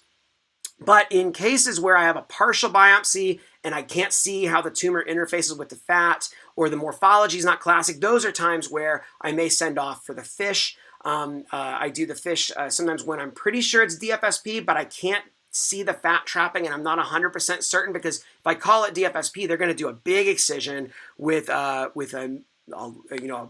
broad, wide margins, and the scars and surgical defects from these can be very morbid to the patients and very disfiguring, especially if they occur in the genital region or on the face or scalp, which are common sites for this tumor. These are classically described on the trunk, but a significant subset occur on the head and neck or in the anogenital region, which are much more problematic sites as far as management goes, unfortunately.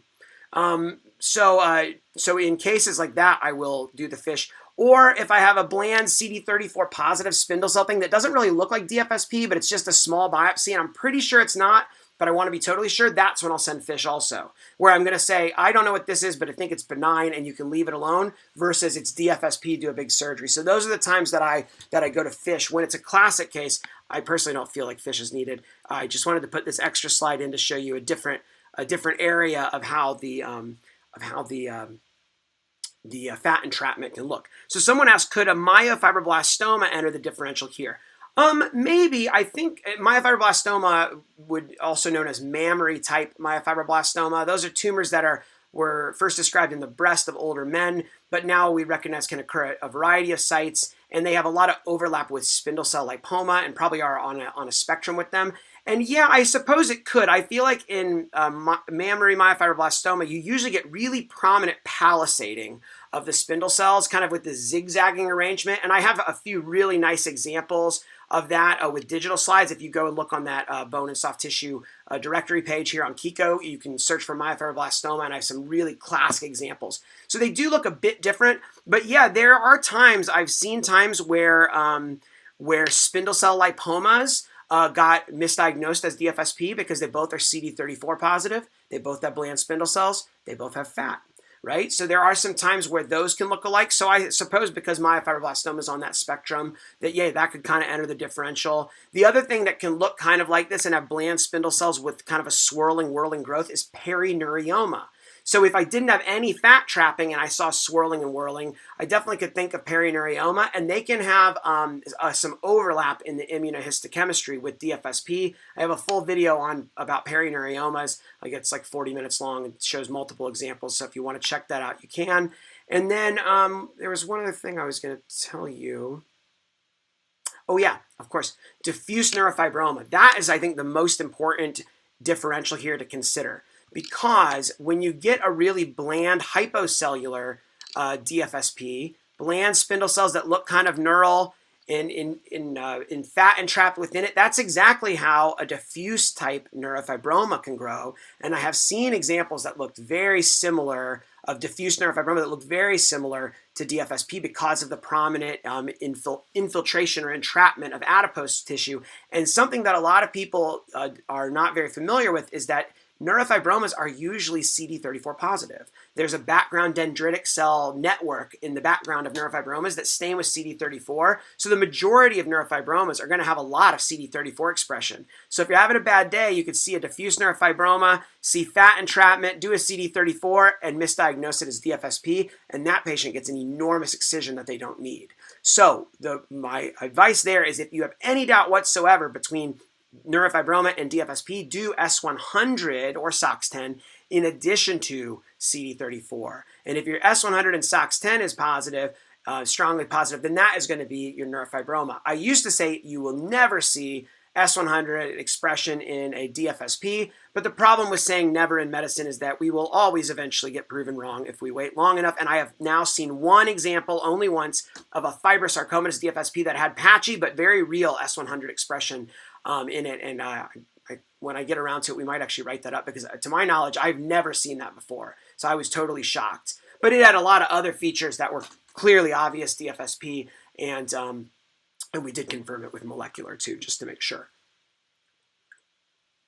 All right, so that's DFSP. And again, like I said, a near and dear tumor to my heart because I've worked a lot with these patients, and getting to co-author a paper was actually the 100th paper that I ever published with 5 DFSP patients, not as like research subjects, but actual co-authors who took the city ethics training, who were on the IRB protocol, who helped us design the study and shared the authorship line with me. I think is probably the most meaningful thing I ever published. And I love that it was my 100th paper because it was like a significant landmark, and to be able to be co-authors and partners with those patients who really desperately wanted to be co-researchers to participate in the process. Ooh, I still get goosebumps thinking about it. Really, really did change my life working with these groups. And you can check out that TED Talk if you want. And it's really been an amazing experience for me. And I think honestly for rare diseases, that's the way forward for rare disease research. Okay. Now I'm going to have to speed up or I'm going to get way behind here. Okay, let's see here. All right, so case 6. Maybe I should have chosen more boring entities so I wouldn't go off on all these tangents. All right, 30-year-old female with a brown firm arm nodule.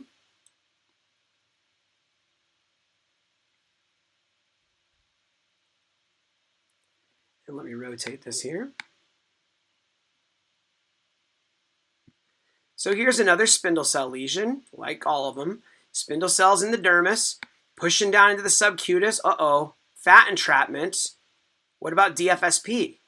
No, this is not a DFSP, and we've got a few clues to help us. Yes, there is involvement of the fat, But when we look closer, the fat where the area where the spindle cells are infiltrating kind of looks almost like there's some fat necrosis going on and some inflammation with it, as opposed to that real clean, crunched down fat that was just completely enveloped by spindle cells. It's a little bit more messy fat involvement, and it's kind of just at the periphery, right? It's like the tumor is just kind of trickling into the fat a little and pushing it out of the way, but not completely overrunning it like it was in that DFSP.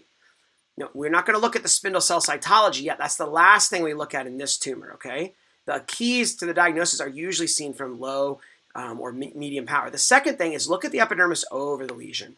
The epidermis is acanthotic. There's elongation of the reedy ridges compared to, here's normal at the side, normal-ish.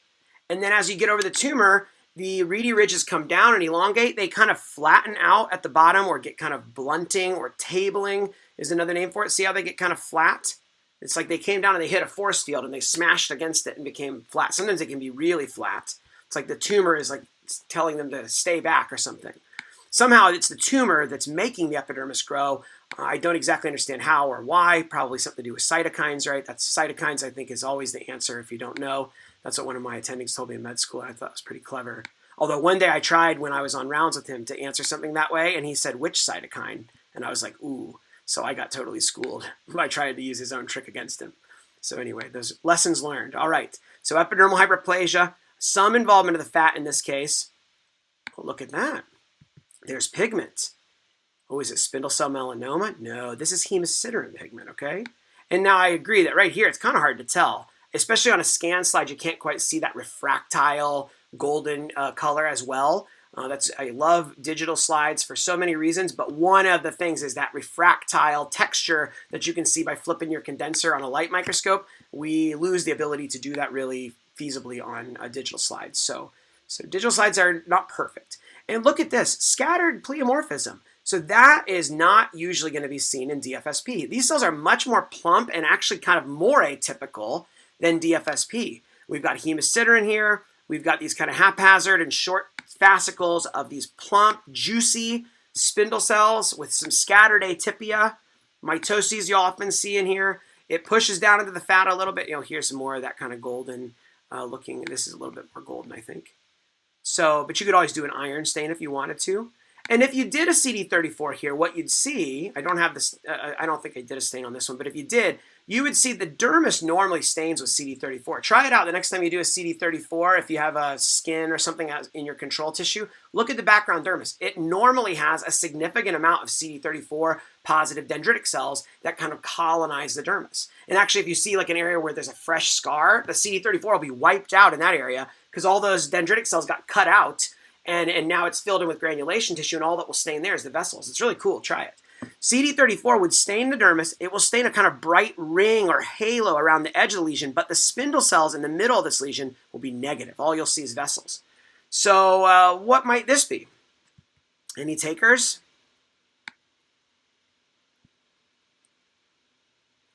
So this is actually a dermatofibroma. Now this is a very juicy, robust example of dermatofibroma, which is why I'm showing it. The little kind of atrophic looking collagen-rich dermatofibromas that we all see regularly, those don't give anyone problems usually, okay? But on these bigger ones, especially when they push down into the fat and get some fat trapping, people often get very concerned about these because of the fat and they think it might be DFSP. But the thing is, this cytology here, to me, is incompatible with DFSP.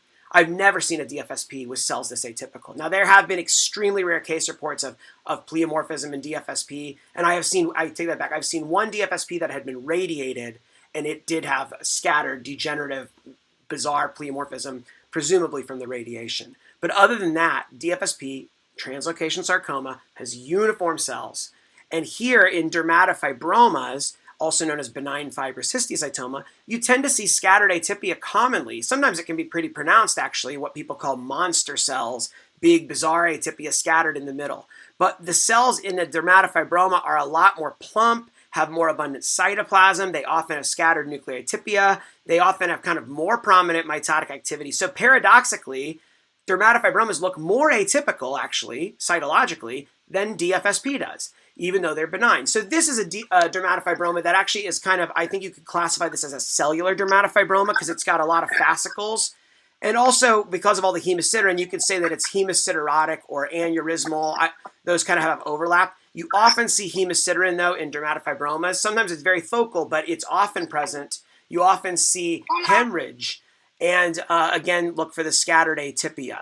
Now look, there is some storiform here. So even though DFSP, the buzzword storiform, I see storiform pattern in a variety of things, including dermatofibroma, pretty regularly. And the main thing to make sure you remember about the pitfall is that CD34 will have enhanced strong staining oftentimes at the edge of a dermatofibroma. The way I think about it is that as the dermatofibroma grows, it pushes, like a bulldozer, pushes those CD34 positive dermal dendritic cells out of the way, and they kind of pile up at the periphery of the dermatofibroma. So don't let that confuse you. Just look in the middle, and if it's wiped out a negative in the middle, that's a good argument against DFSP. Seeing fat necrosis, seeing foamy cells, seeing cystic spaces with blood in them, hemosiderin, all of those are features that point to dermatofibroma and against DFSP. Epidermal hyperplasia is a really common finding in dermatofibroma, but I have seen it occasionally over top of a DFSP. So it's not a totally specific finding, but it is helpful to point towards DF rather than DFSP. And also collagen trapping at the periphery, a very common feature in dermatofibromas, but I have also seen some dermatofibrosarcomas that had collagen trapping. It's subtle, but there is kind of a difference usually in the way it looks.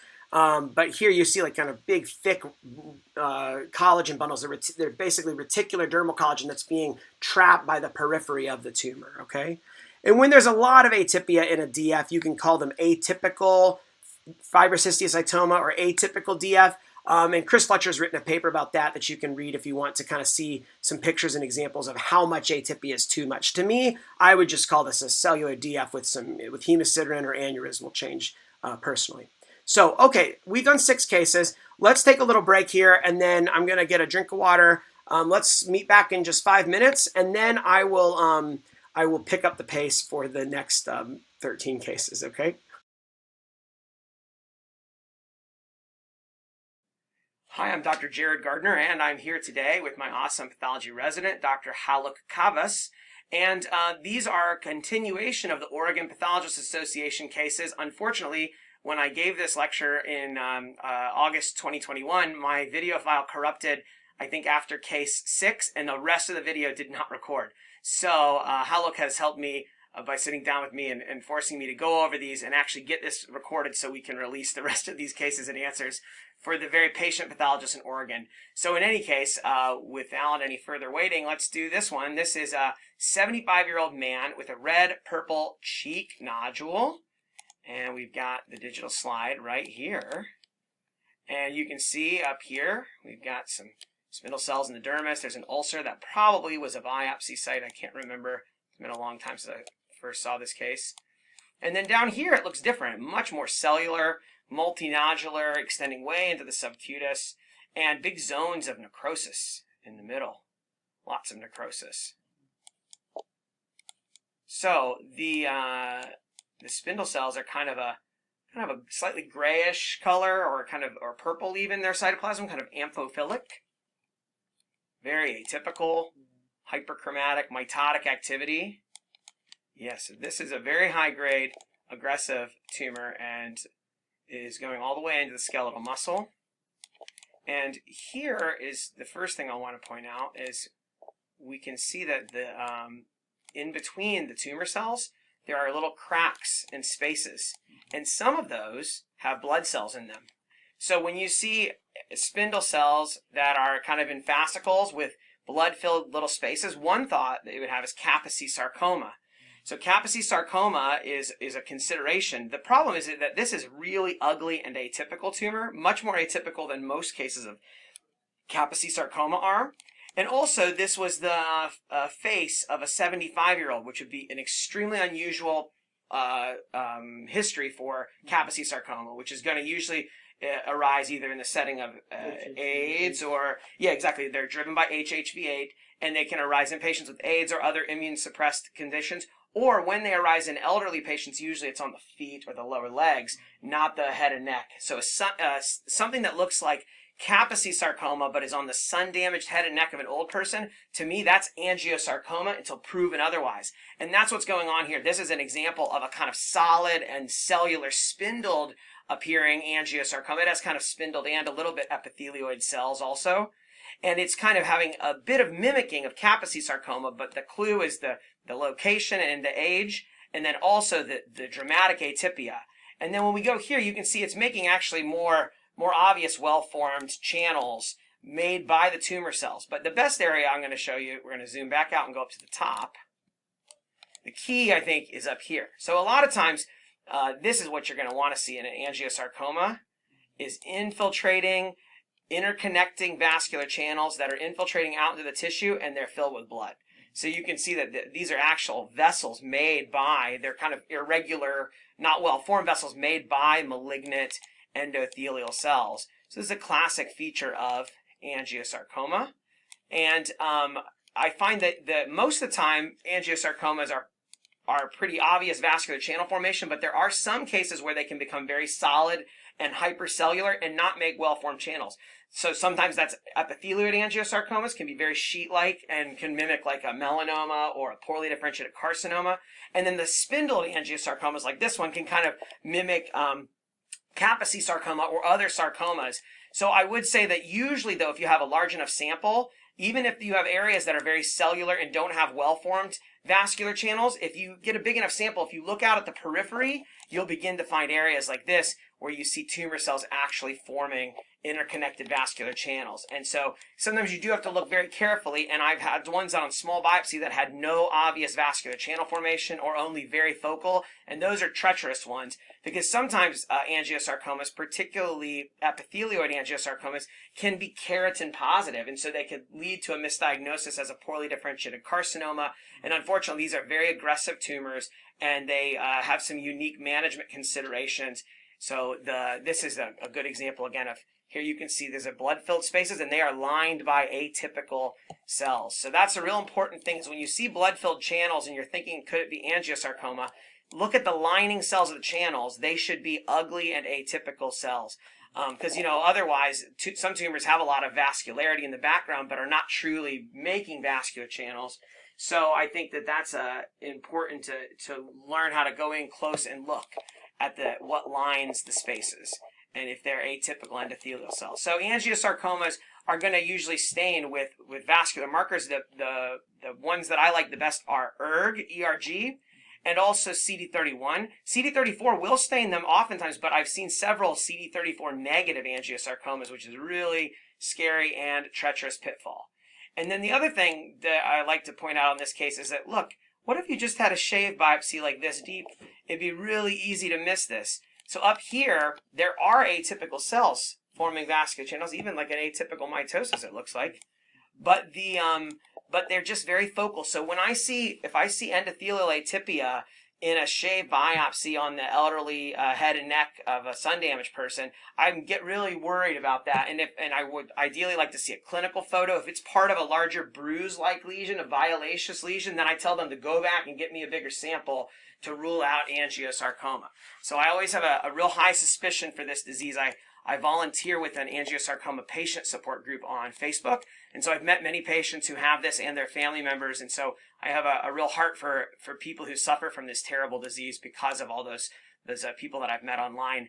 And so it's a tumor that's important to me to make other people aware of.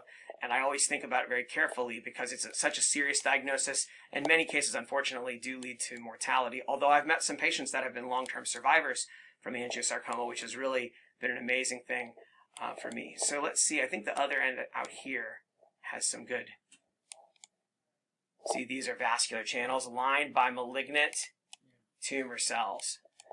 And then it's right here, we even have some perineural. Here's a nerve, and we got perineural invasion by tumor cells. And sometimes they can really infiltrate way, way, way out beyond the main tumor mass. Like probably right here, actually. Yep, see? There's a little vessel here and a little vessel here lined by atypical cells. So if you're ever looking at margins on these, on frozen sections, it can be very, very treacherous because you can have such focal, like there. Look at this. This is a malignant endothelial cells making a vascular channel here. So you can have little tiny vessels way out beyond the main tumor mass, and that can be very difficult. All right, so that's a good example of angiosarcoma that has both spindled and epithelioid areas. and kind of an unusual amount of solid cellular stuff. And angiosarcomas usually arise in the skin. It's uncommon to see them as like a large, deep, soft tissue mass. It's been reported, but it's pretty uncommon. I would say the vast majority I've seen are in the skin, with a couple exceptions. Sometimes young women get them as a primary tumor in the breast, unrelated to radiation. And then also they can occasionally occur in some internal organs like the right atrium of the heart, and sometimes the liver or the spleen are other sites you can have angiosarcoma. And there are some other odds and ends exceptions. So that's angiosarcoma. And let's go on to the next case. So this one was a 70-year-old woman with a skin nodule on the thigh. And we've got a nice large excision here all the way down through the subcutis down to the fascia level. And there is a myxoid, bluish myxoid nodule, or a couple nodules here in the deep dermis and subcutis. And the other thing that stands out to me is that the septa between, you can see the fat lobules. Usually the septa between lobules is very thin, delicate. But here, like kind of like this, right? Little thin strands of collagen around each lobule of fat. But here the lobules, the septa are thicker. And we'll come back to that in a minute. But let's look in here. So one thing you think is a hypocellular, it's not very cellular, and it's myxoid. So you can always, the first thought is, could it be a myxoma when you see something that is hypocellular and myxoid? But when we go closer, even though the cellularity is not high, there is definitely atypia here. Very hyperchromatic, pleomorphic cells scattered here in the midst of this myxoid background. And over here, there's some more.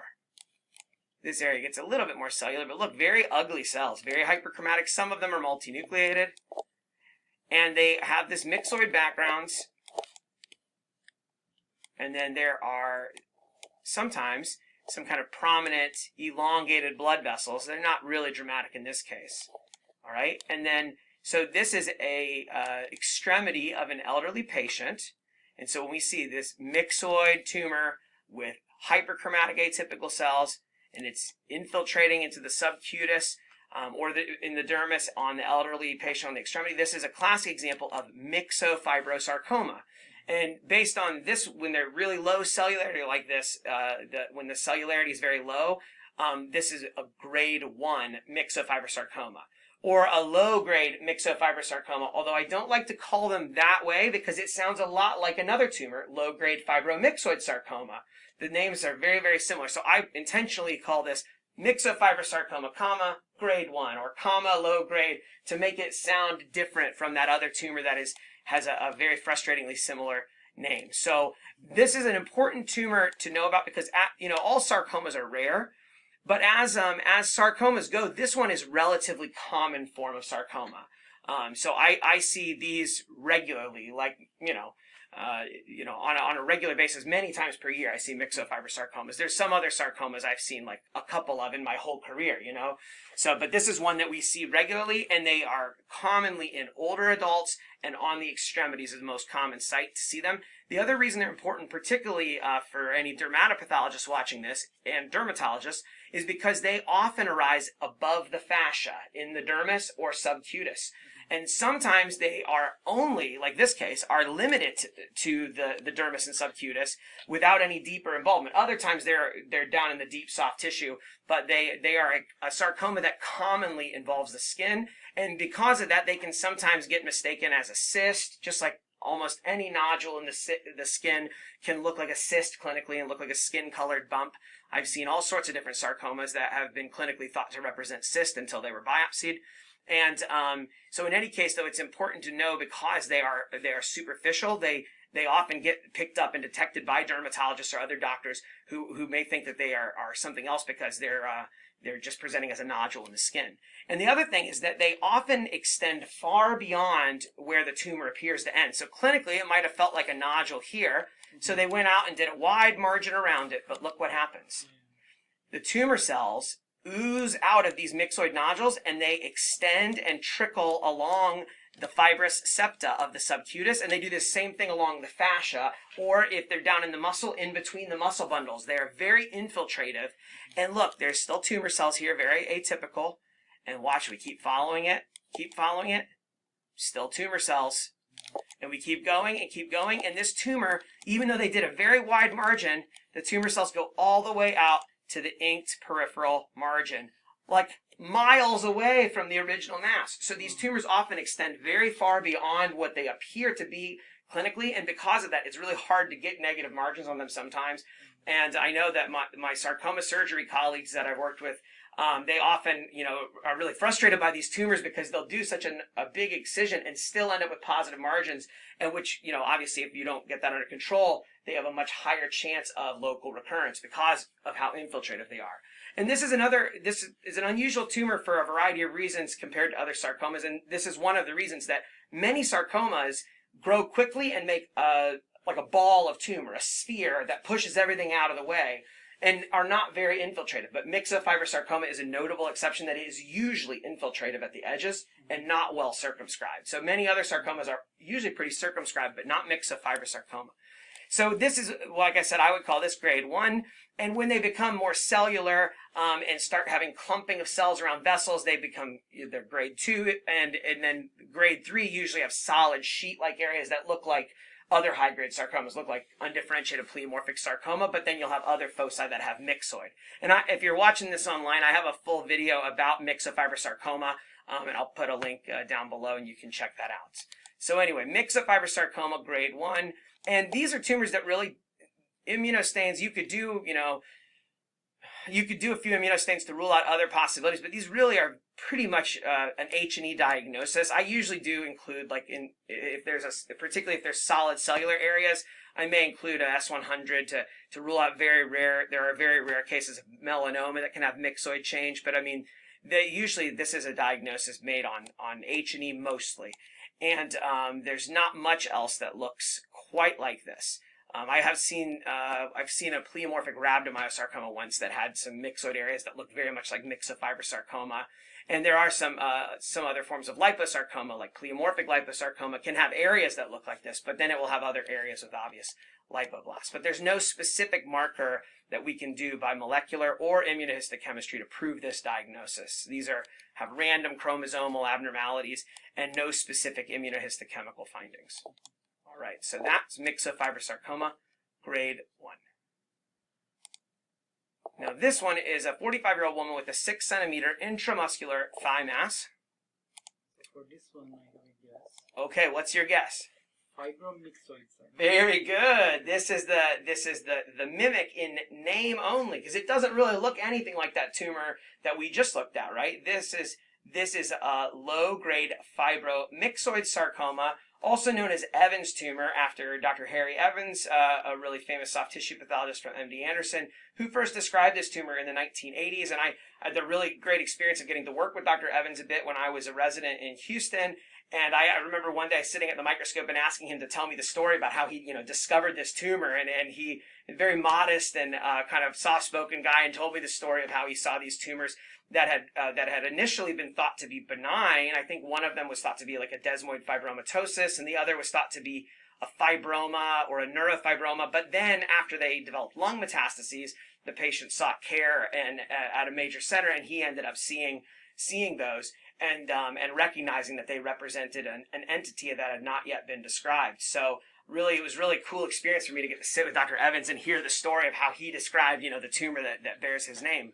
So these tumors they sound alike with myxofibrosarcoma, but they don't really look alike. So I think one thing that helps me is myxofibrosarcoma that we just looked at is much more myxoid, more blue. So myxo comes first in the name. Fibromyxoid sarcoma usually are more fibrous than myxoid. Now, not always. There are some exceptions, but most of the time they look more pink and less blue because they're more fibrous. And fibro comes before myxo in the name for that reason. So that's the way I remember it, at least. So these tumors are really unusual for a variety of reasons. Number one, they do not look malignant usually. They are relatively low cellularity, very bland, uniform cells. They usually do not have very many mitoses. They usually do not have pleomorphism, with some rare exceptions. They don't usually have necrosis, and yet they behave like a malignant tumor. So that's one unusual thing. The other unusual thing is that they have a tendency to recur or metastasize many, many years after they're diagnosed. So most, high-grade sarcomas, if they metastasize, the metastasis often will happen within 5 years of diagnosis. Now, there are exceptions to that, but that's kind of a general rule that high-grade sarcomas metastasize relatively quickly. But this tumor, I think the average, the mean time to metastasis or recurrence is around 15 years. So some patients have metastases or recurrence 3 or 4 decades after the original. I think the longest one that I've seen was about 30 years after their original diagnosis, they had a local recurrence, which is just wild and crazy. Like, it's so different from like almost any other kind of sarcoma or soft tissue tumor. Really a very unique and unusual tumor. So it looks benign, but it's actually malignant. It has this very strange behavior pattern where it can have very, very late recurrences or metastases. So all right, let me go back to low power. The two things that help me on low power is that this mixture of pink and blue, this mixture of fibrous collagenous areas, like here, with bluish myxoid areas that are alternating zones. And then the other thing is that there's alternating cellularity. There are areas that are a little bit more cellular, and then other areas that are kind of rarefied and have much less cellularity. And it never really gets super cellular. I mean, this is compared to most of the, sarcomas, this is much less cellular, the whole tumor. But even so, there's like kind of low to medium cellularity and then very low cellularity. And sometimes you get zones kind of like this where it's like hyalinized collagen, and you can have zones that are almost acellular looking. I don't know if this one has areas like that, but you can have very low cellularity areas in this lesion. Oh, like here. See how this area is kind of wiped out? There's very few cells there. The spindled areas here, look, there's a little waviness to that. So because of that, people often see kind of wavy and they think of nerve. And I like to point out that really wavy, like this, that like is what I call the ramen noodle sign of Ed Fulton, after my former fellow Ed Fulton, who pointed out that when you have like tendon or fascia or ligament, dense regular connective tissue, the collagen bundles get very wavy, and he said that looked kind of like ramen noodles when you pull them out of the package and they're dried. And I loved that, and I thought it was such a perfect explanation. And it's true, when you see really, really wavy collagen, that's more often going to be either a normal a collagenous fibroblastic structure like dense regular connective tissue, or in the setting of neoplasms, it's usually going to be a fibroblastic type of process.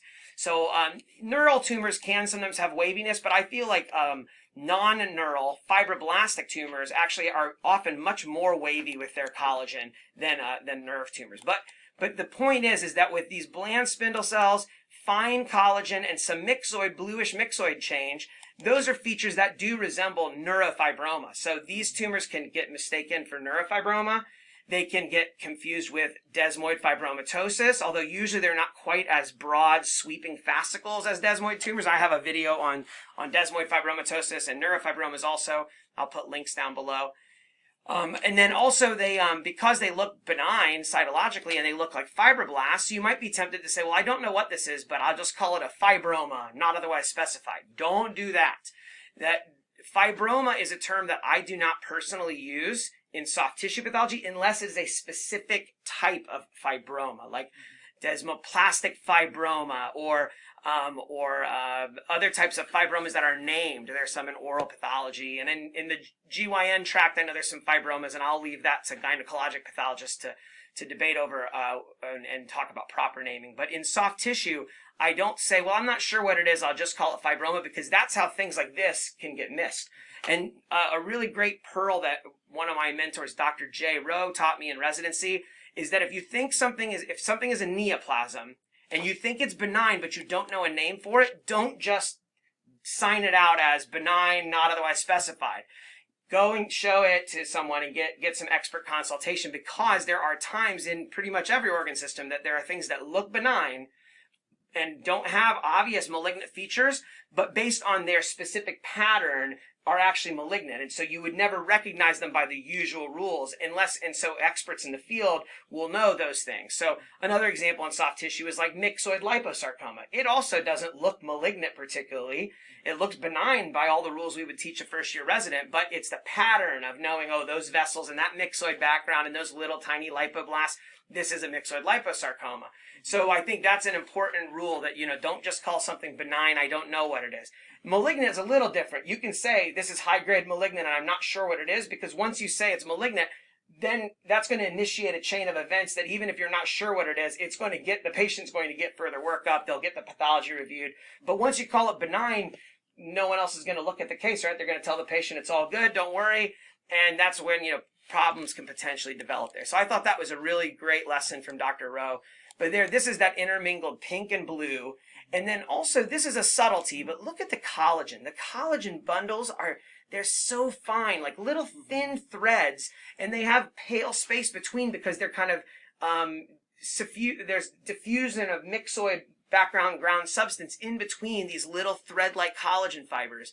And it's a subtlety, but I feel like this is a very characteristic thing that I see in most cases of low-grade fibromyxoid sarcoma, that is this very, very delicate, very thin thread-like collagen with a little bit of myxoid in the background.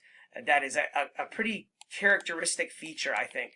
And then sometimes also they have a unique vascular pattern. Like this one, I think, has some kind of curved little loops of vessels. You don't always see this, but one of my mentors, Dr. Mark Edgar, said that, they some of them will have like hairpin turns. They'll like go and then turn right back around the vessel. So I feel like the vessels sometimes have a unique pattern in these, although I've not found that to be present in every case. So the other point I wanted to make before moving on is that part of the reason all the cells are very uniform without pleomorphism. Very good, because there's a fusion. Yes, sir, that's right.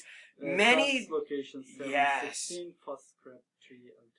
Absolutely, very good. This is a fusion sarcoma, and it's a FUS-CREB. 3L2 or 3L1 are the two fusion partners. And so you can test for it molecularly, or you can also use an immunohistochemistry for MUC4, MUC4, which is a pretty great marker for this and is a very sensitive and relatively specific marker. So when it looks classic like this and MUC4 is positive, then I feel comfortable signing it out without molecular. But if you have any doubts, molecular can help solve the problem. And so this is true of many different translocation associated or gene fusion driven sarcomas, that they tend to have monotonous uniform nuclei rather than pleomorphism. Pleomorphism usually is a sign of random chromosomal gains and losses or aneuploidy, and whereas when you have a gene fusion, that's the same genetic abnormality in every cell in the tumor, unless it acquires more mutations or something later. And so every nucleus looks the same because they have the same exact genetic problem. That's the kind of simplified way that I like to think of it. And it's true if you think about synovial sarcoma, Ewing sarcoma, and myxoid liposarcoma, and on, all of those tumors that have fusions, they tend to have monotonous nuclei, not pleomorphism. There are some exceptions to that rule, but in general it holds up. And that's yet another amazing pearl that Mark Edgar taught me. And I remember like in fellowship when he said that, and I was like, whoa, it was like a light bulb. I thought I had never like been told that or never realized that, and it works so well. So I really like that. So this is a very, very good example of low-grade fibromyxoid sarcoma, and they usually are in deep soft tissue, but they can occasionally be seen in the skin as smaller lesions. And when they're in the skin, that seems to happen more often in kids, based on what we know so far. And there's some thought that those tumors that are small and superficial may have a better prognosis overall. But because of the very long disease course, I think it will still take a lot more time for us to really fully sort that out. So low-grade fibromyxoid sarcoma. Important to keep in your differential when you see a bland fibroblastic looking lesion that has some myxoid change, to make sure that you don't miss these because they otherwise don't look malignant. All right. Excellent work. Haluk. Okay. The next one is a 30-year-old man with a skin-colored wrist nodule. So my guess on this one is epithelioid sarcoma. Well done. I didn't even have to show you anything more than this, and you're right. And this is actually, this particular case is really good because it has the classic finding. You don't see this in every case, but it's a very useful thing to know that from low power, you see multiple nodules down here in the subcutis. It can be in the dermis sometimes, but they have zones in the middle that are red and look kind of like fibrinoid necrosis, like you'd see in a rheumatoid nodule. And so if you're having a really bad day, you might look at this and say, oh, it's a rheumatoid nodule. So anytime you see a rheumatoid nodule or deep granuloma annulare, which is another thing that has a necrobiotic kind of center and palisading of cells around the outside. I try to always think, could it possibly be epithelioid sarcoma, and double check to make sure I don't ever make that mistake, hopefully. And when you go closer and examine the lesion, you find that, oh, there's actually a lot more atypia and a lot larger nuclei here than you would usually see in a rheumatoid nodule or granuloma annulare. And in the middle, it's not actually the smudgy fibroid necrosis that a rheumatoid nodule has. There's actually ghost tumor cells here. See, they're actual individual necrotic tumor cells, so coagulative tumor necrosis. That's what's going on here. But they do have this tendency to have the central necrosis and then surrounding cells on the outside that can mimic rheumatoid nodule or granuloma annulare. Let me go. I think that the cells are a little cracked over here on this section, but I think there's a better area where we can see the cytology towards the center, if I recall. Yes, there we go. The other thing about epithelioid sarcoma is that the nuclei tend to have this kind of clearing and like cracking in the chromatin where it looks like there's spaces of white, like light is reflecting off of the nuclei. Yet another pearl of Mark Edgar. He had a lot of visual clues that really resonate with my head, and I love the way he explains things. But he said it's like, you know, like light is reflecting off the nuclei, like they're shiny or something. And I like that because I feel like that holds pretty true, that you often do see these white kind of areas in the nuclei, oftentimes large nucleoli. And then the cytoplasm is very dense and pink and almost, to me, kind of looks a bit squamoid even, right? Mm-hmm. And the reason for that is because these cells are packed full of keratin filaments. Mm-hmm. So these are going to be positive on cytokeratin stain. I have seen one case that had almost no keratin expression. It was terrifying. But it was EMA positive. So I find that both keratin and EMA are good screening markers for this tumor. And then you can confirm with an immunostain for INI. Yes, good. INI1 loss or SMARC. Yes, exactly. So, yes, SMARC B1 or INI1 will have loss of staining in the tumor nuclei. And as for any immunostain where you're looking for loss to be the significant finding, you have to make sure your controls work well and that your normal internal control works well. So you'll see like inflammatory cells and vascular endothelial cells will have normal nuclear staining, and then the tumor cells will be totally lost and wiped out. So that's what you want for that. And not every case will have loss of INI1. There are a small subset that don't show that. So that's why I think the EMA and the keratin can be useful screening tools if you have any concerns. So if you think about rheumatoid nodule or GA, but you see some stuff that worries you, then you could do a keratin or an EMA to help exclude that. But yes, the reason the cytoplasm is so pink is because it does have keratin in it. And it will stain for other markers too. So in the past, people have used CD34 and some other things, but I feel like now that we have INI1, that helps a lot more. The other thing that I was going to mention is, oh yes, that ERG, which is one of my favorite vascular markers, is a very sensitive vascular marker, but is not specific. It can stain a variety of other things, and one of those things is epithelioid sarcomas have a tendency to have ERG positivity. And epithelioid sarcoma and epithelioid angiosarcoma can look pretty similar cytologically sometimes, so that's important to make sure that if you're debating between those two, don't just do ERG, do CD31 also. Okay, so that's a good example here of the cytology of epithelioid sarcoma, of the kind of the necrosis with the palisading look around it. And these are often in the distal extremities of young adults, or occasionally, unfortunately, they can occur in kids. I've also seen them in elderly patients. It's less common, but it can really happen in any age. But young adults, the most common, and the distal extremities, like the hands or the feet, wrist, ankles, are most common sites for the conventional form of epithelioid sarcoma, which is what this is. There is another form called proximal type epithelioid sarcoma that tends to occur more proximal to the trunk, like in the groin or near the shoulder girdle, and those look much, much more atypical. They look like almost rhabdoid, sheets of very ugly rhabdoid cells, and seem to have a more aggressive disease course. These tumors are not good, though. They are not always rapidly growing, but they do tend to recur and metastasize often.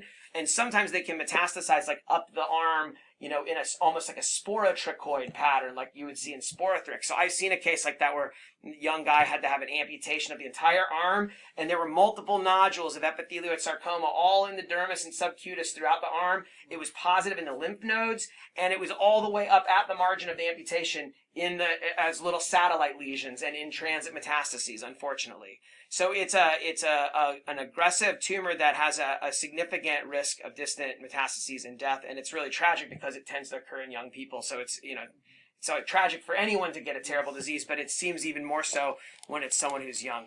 And so it's a bad tumor, and thankfully quite rare. I only see these maybe like once a year or so, but it's always something I try to keep on my radar and try to make sure pathologists know about so that they don't mistake this for rheumatoid nodule or deep granuloma annulare. So that is epithelioid sarcoma. And it is a proper name. That's why other things we can't say, any sarcoma that has epithelioid cells, we can't just call it an epithelioid sarcoma because that's actually the proper name for this tumor right here. So other things we have to say, they're sarcomas with epithelioid cells, and there's of course a long list of those. Many sarcomas do not metastasize to lymph nodes, but epithelioid sarcoma is one of the notable exceptions, that it tends to go to lymph nodes in addition to the lungs where most sarcomas metastasize to. So that's epithelioid sarcoma.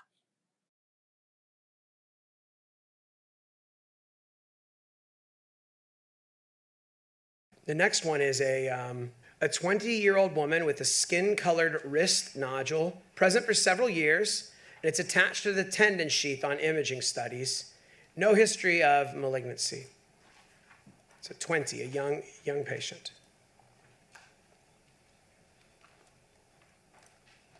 Now, that's a perfect section, right? I mean, a couple folds and a little scratch here. So what happens if you don't protect your unstained slides, little bits get scratched off. But overall, it's a perfect example here.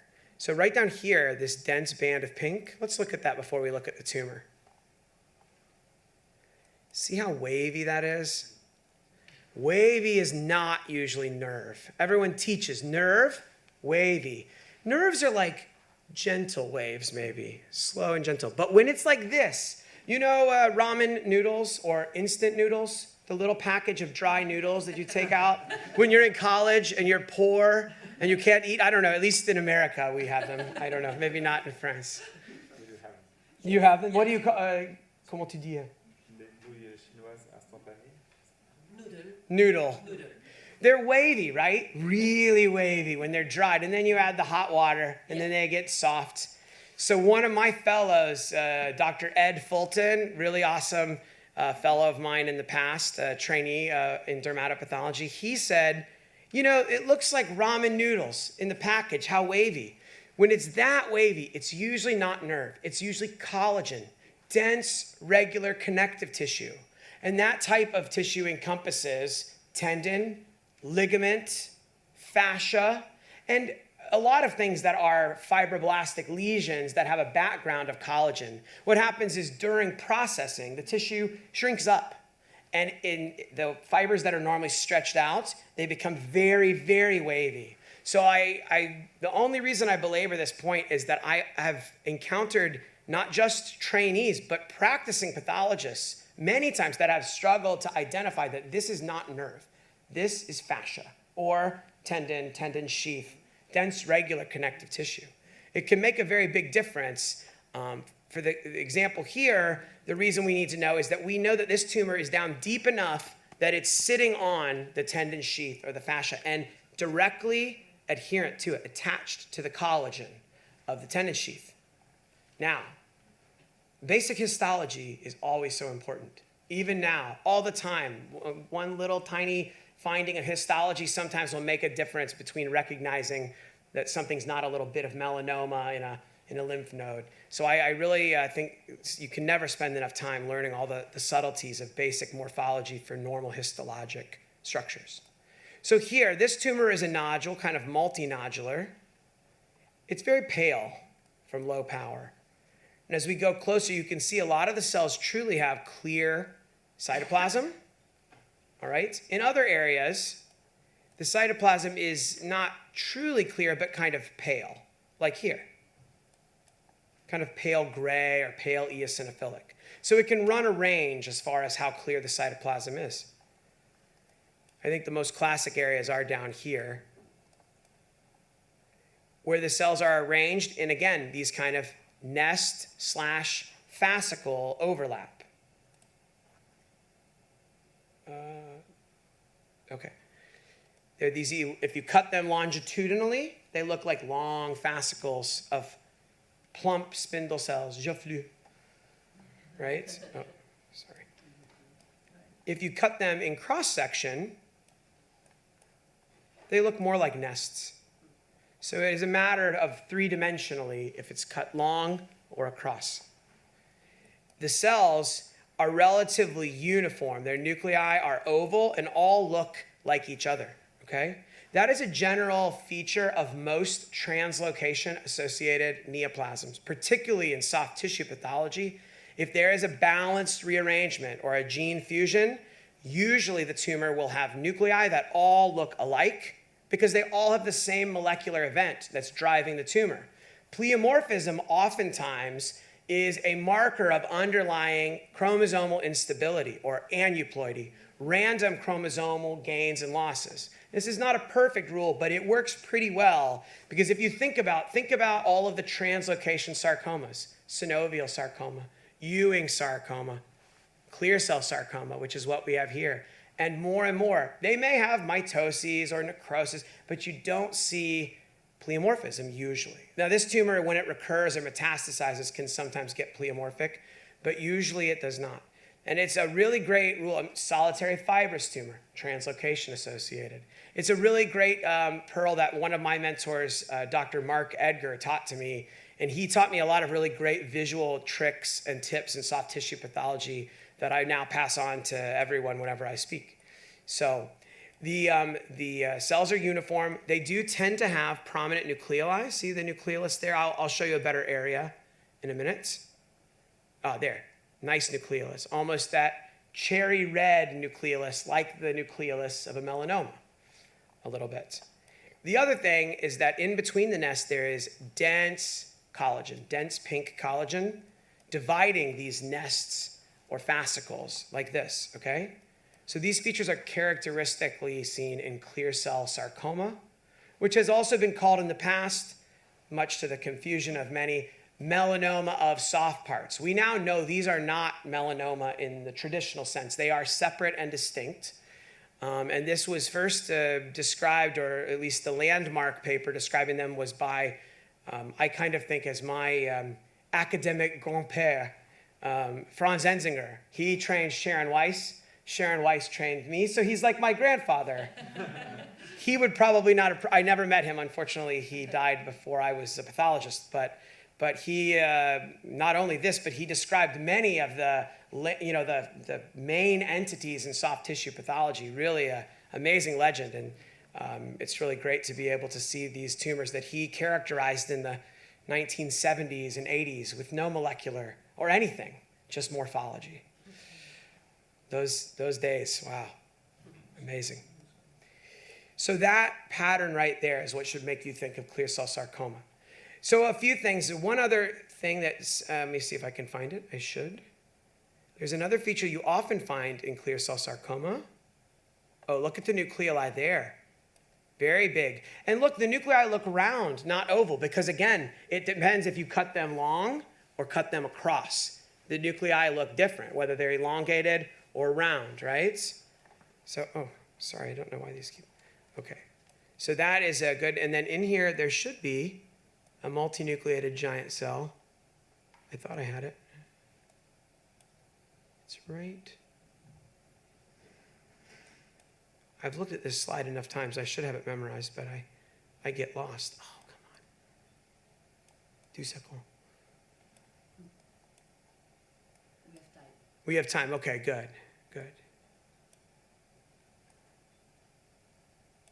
It is embarrassing. I should have. Oh, maybe I did take a picture. Hold on.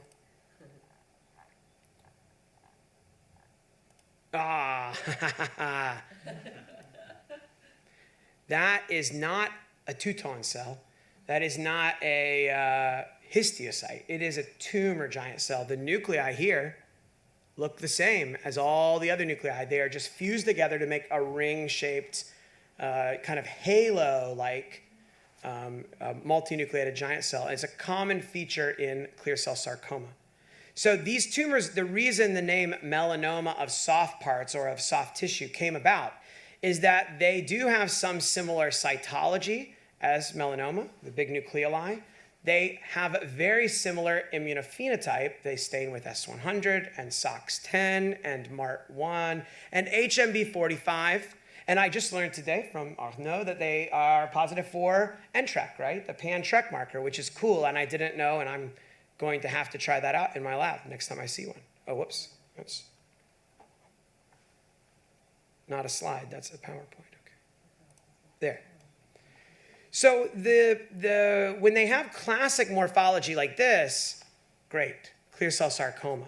You see it, you've done immunostains, it stains like melanoma, and then you recognize by the morphology, this must be clear cell sarcoma, and you do FISH or RT-PCR to show the fusion, which is EWSR1, the Ewing's gene, with ATF1 in most cases, and there's a rare variant fusion also.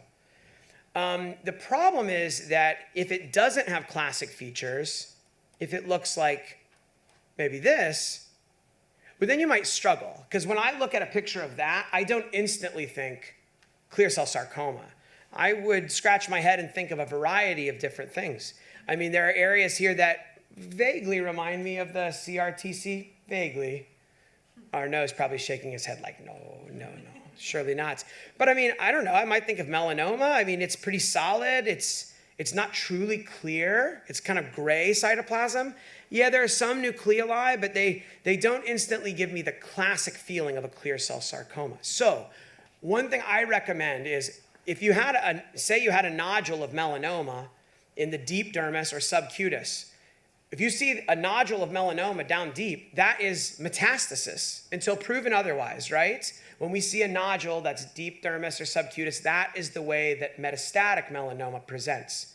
So if I see something that I think is a nodule of melanoma that looks like maybe it'd be a metastasis and it's on the extremity of a young person who has no history of melanoma, well, is it possible? Yes. Melanoma we see present as metastasis with no known primary.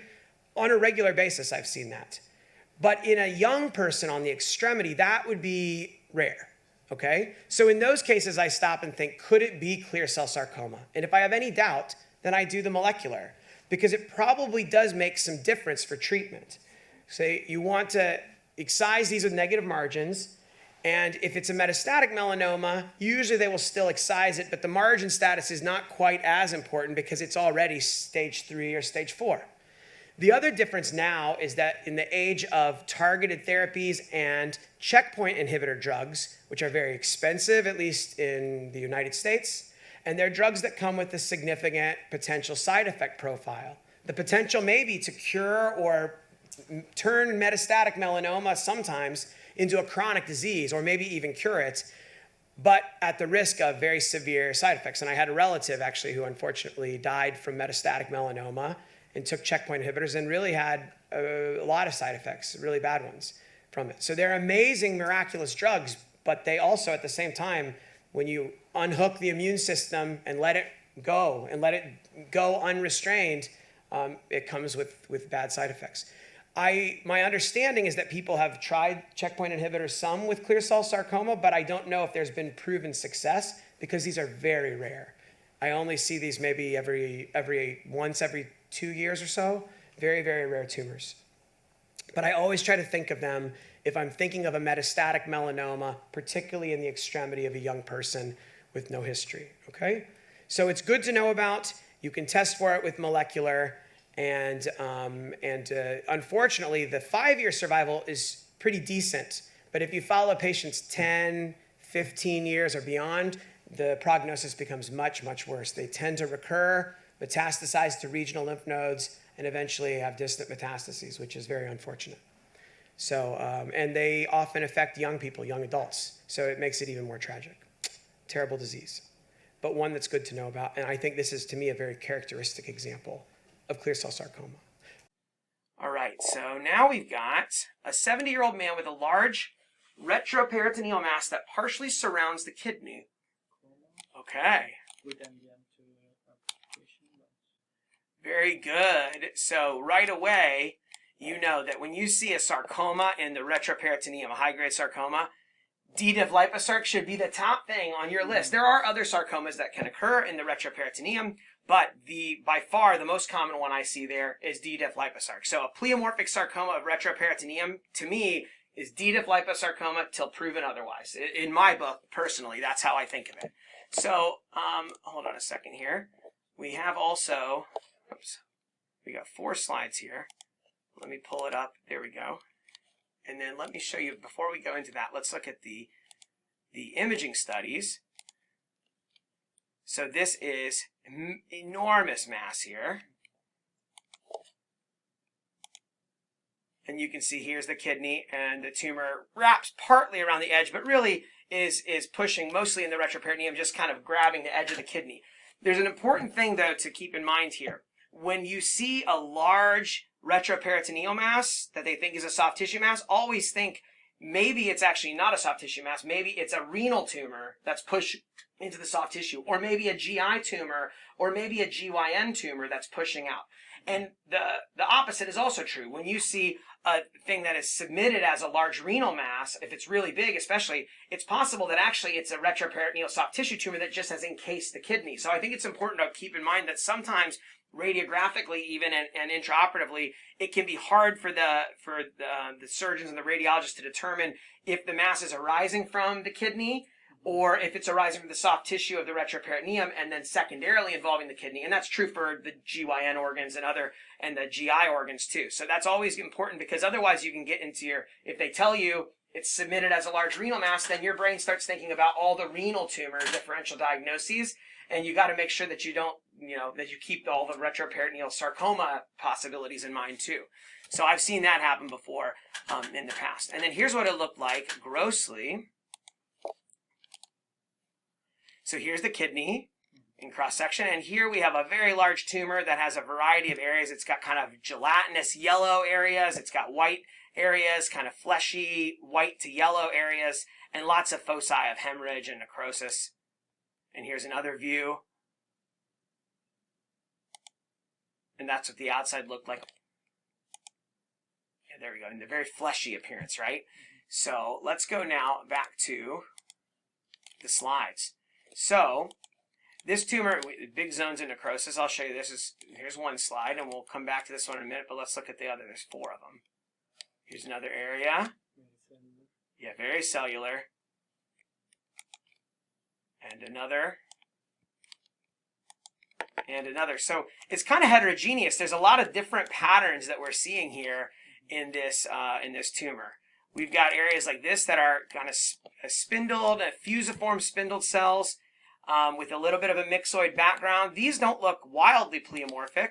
They're atypical, but not super pleomorphic, except for occasional scattered multinucleated cells. And then over here, there's more of that with some kind of branching vessels.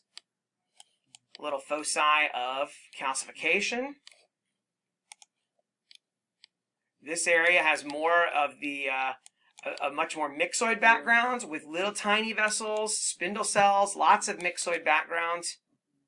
Very look at a very delicate plexiform vascular network, almost like the vascular pattern. Exactly, the so-called chicken wire vessels that you'd see in a myxoid liposarcoma.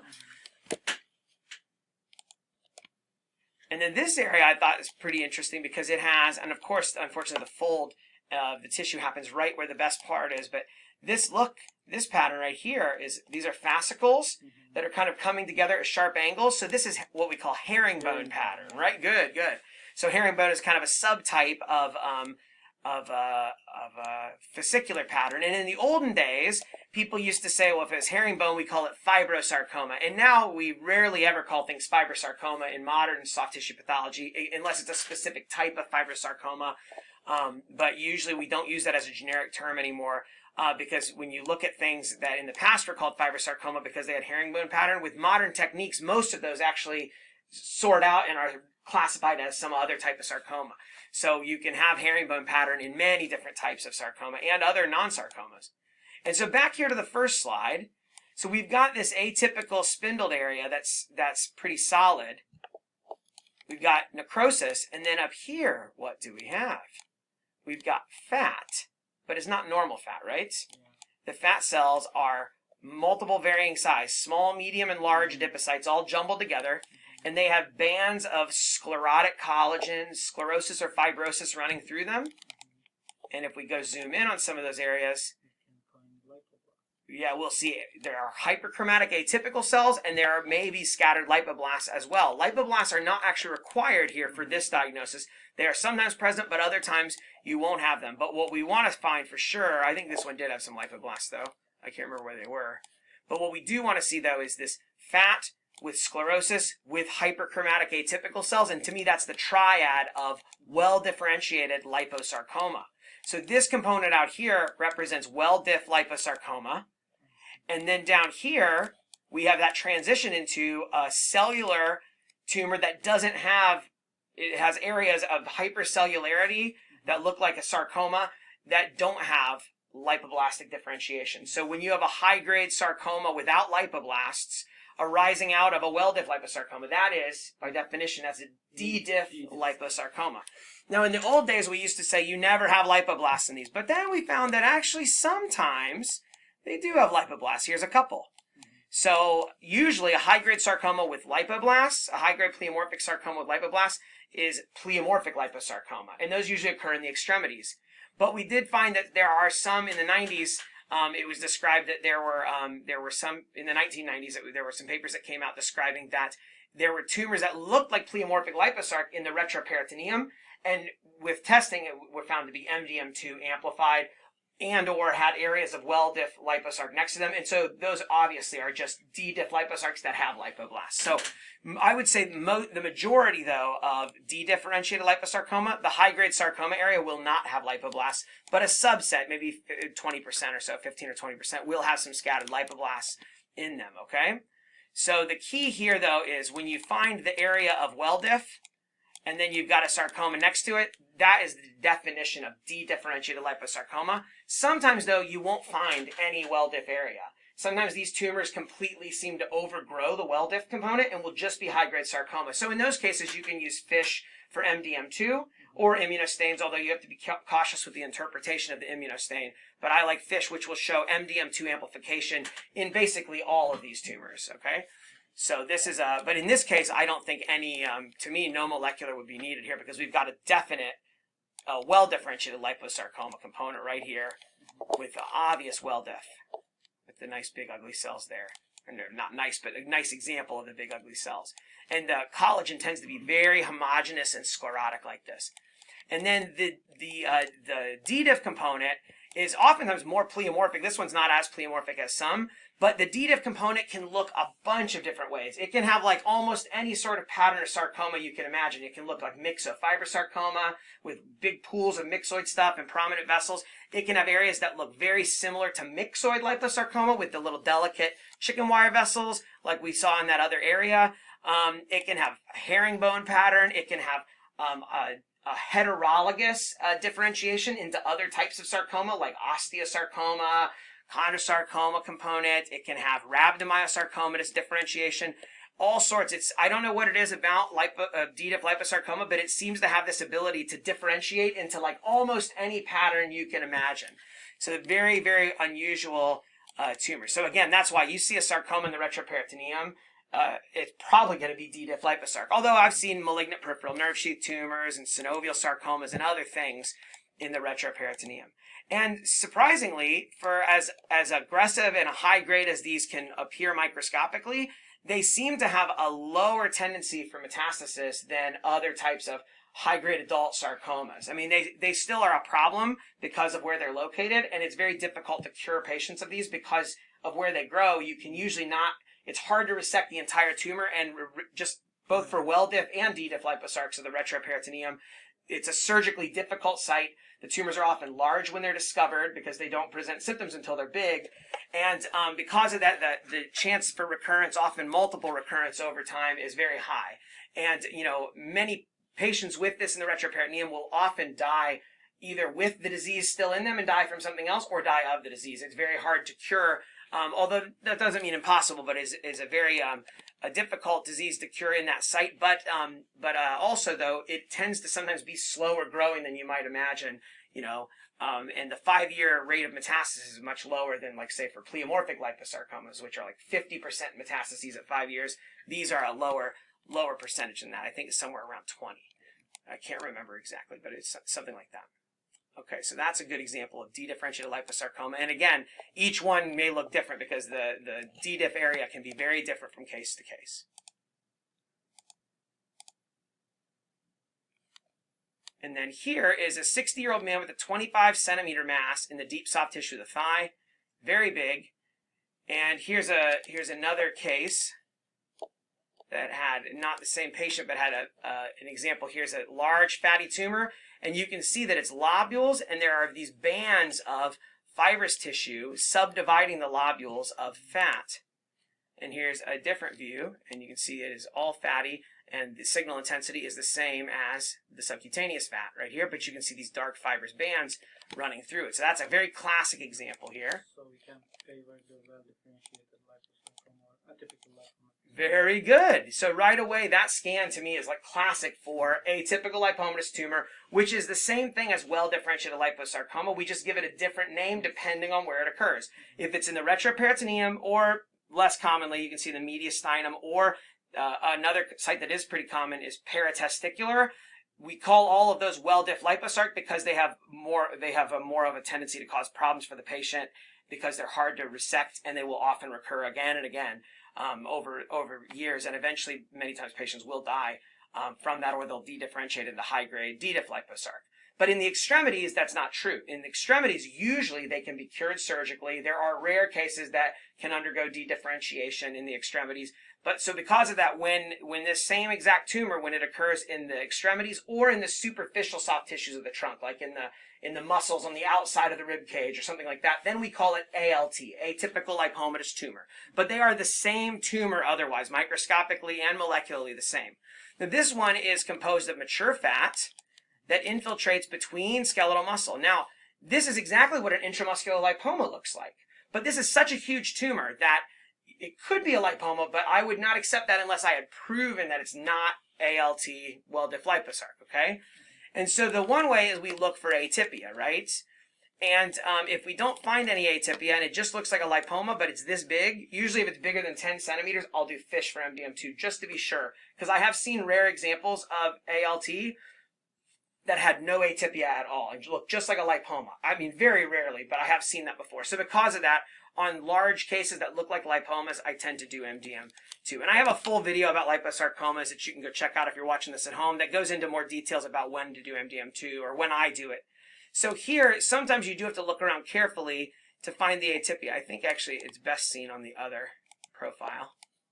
Let me see if I can remember where it is. It's very focal. This one mostly looks like a lipoma. So sometimes they look really classic, like the one I just showed you in the retroperitoneum. That area near the kidney, that was like perfect, well-diff liposarc classic. Sometimes they are lipoma-like, and much of the tumor looks just like a lipoma. The only difference here is that we're starting to see fat cells of varying size, right? The kind of small, medium, and large cells. And then, very focally, pleomorphic atypical cells scattered in there. And so it can be very focal, but usually the cells are so atypical that even from like a 4x magnification objective, you can usually see them. You don't usually have to hunt around on high power. Even from lower power, they'll stand out. And there may also be lipoblasts. There may be fat necrosis in here too. That sometimes fat necrosis in a lipoma can mimic ALT. So that can sometimes be challenging. So in cases when I find obvious atypia, then I can make the diagnosis of atypical lipomatous tumor or well-diff liposarc, depending on the site. In cases where I have uncertainty, then I do MDM2 FISH to confirm the diagnosis. And it's a very sensitive and specific marker to distinguish a lipoma from ALT/well-diff liposarcoma. So that's an example of that. And it's important to remember that the infiltration of the muscle by itself does not tell you anything about benign or malignant. Benign lipomas can easily infiltrate and spread apart muscle just like that. So that by itself is not a concerning feature in a fatty tumor. You can be seen in both benign and malignant cases. So, and see, here's an example that look kind of atypical, but actually those might just be some cells of fat necrosis kind of clumped together. I can't really tell on this scan, and I can't remember. But I just remember that this was one that had only very focal atypia, and that's an atypical lipomatous tumor. So again, these in the extremities have a really good prognosis and are usually cured surgically. And if they recur, the recurrence can be detected early and then removed again. And so those patients usually do well. All right. Myxoid liposarcoma. Now that's myxoid liposarcoma, right? Look at how social distance is respected. It's a joke that we wish were so not true, but it occurred to me one day when I was teaching during the pandemic, and I was like, oh, social distancing, it's been right there all along. Myxoid liposarcoma, no, but it's true though. And the reason it's important is there are other tumors that have round little cells and a myxoid background, but that tend to make clusters or cords or chains, like chordoma or myoepithelioma or extraskeletal myxoid chondrosarcoma. Those have cells, usually bigger cells, and they stick together. The cells leave each other alone, and they stay spaced out, okay? And these are the vessels of myxoid liposarcoma. Look at that. It's like one endothelial cell, and that's it. That's the vessel wall. One endothelial cell. The vessel lumen is only big enough for the cells to go like single file. Like sometimes they look almost like a rouleau formation, right?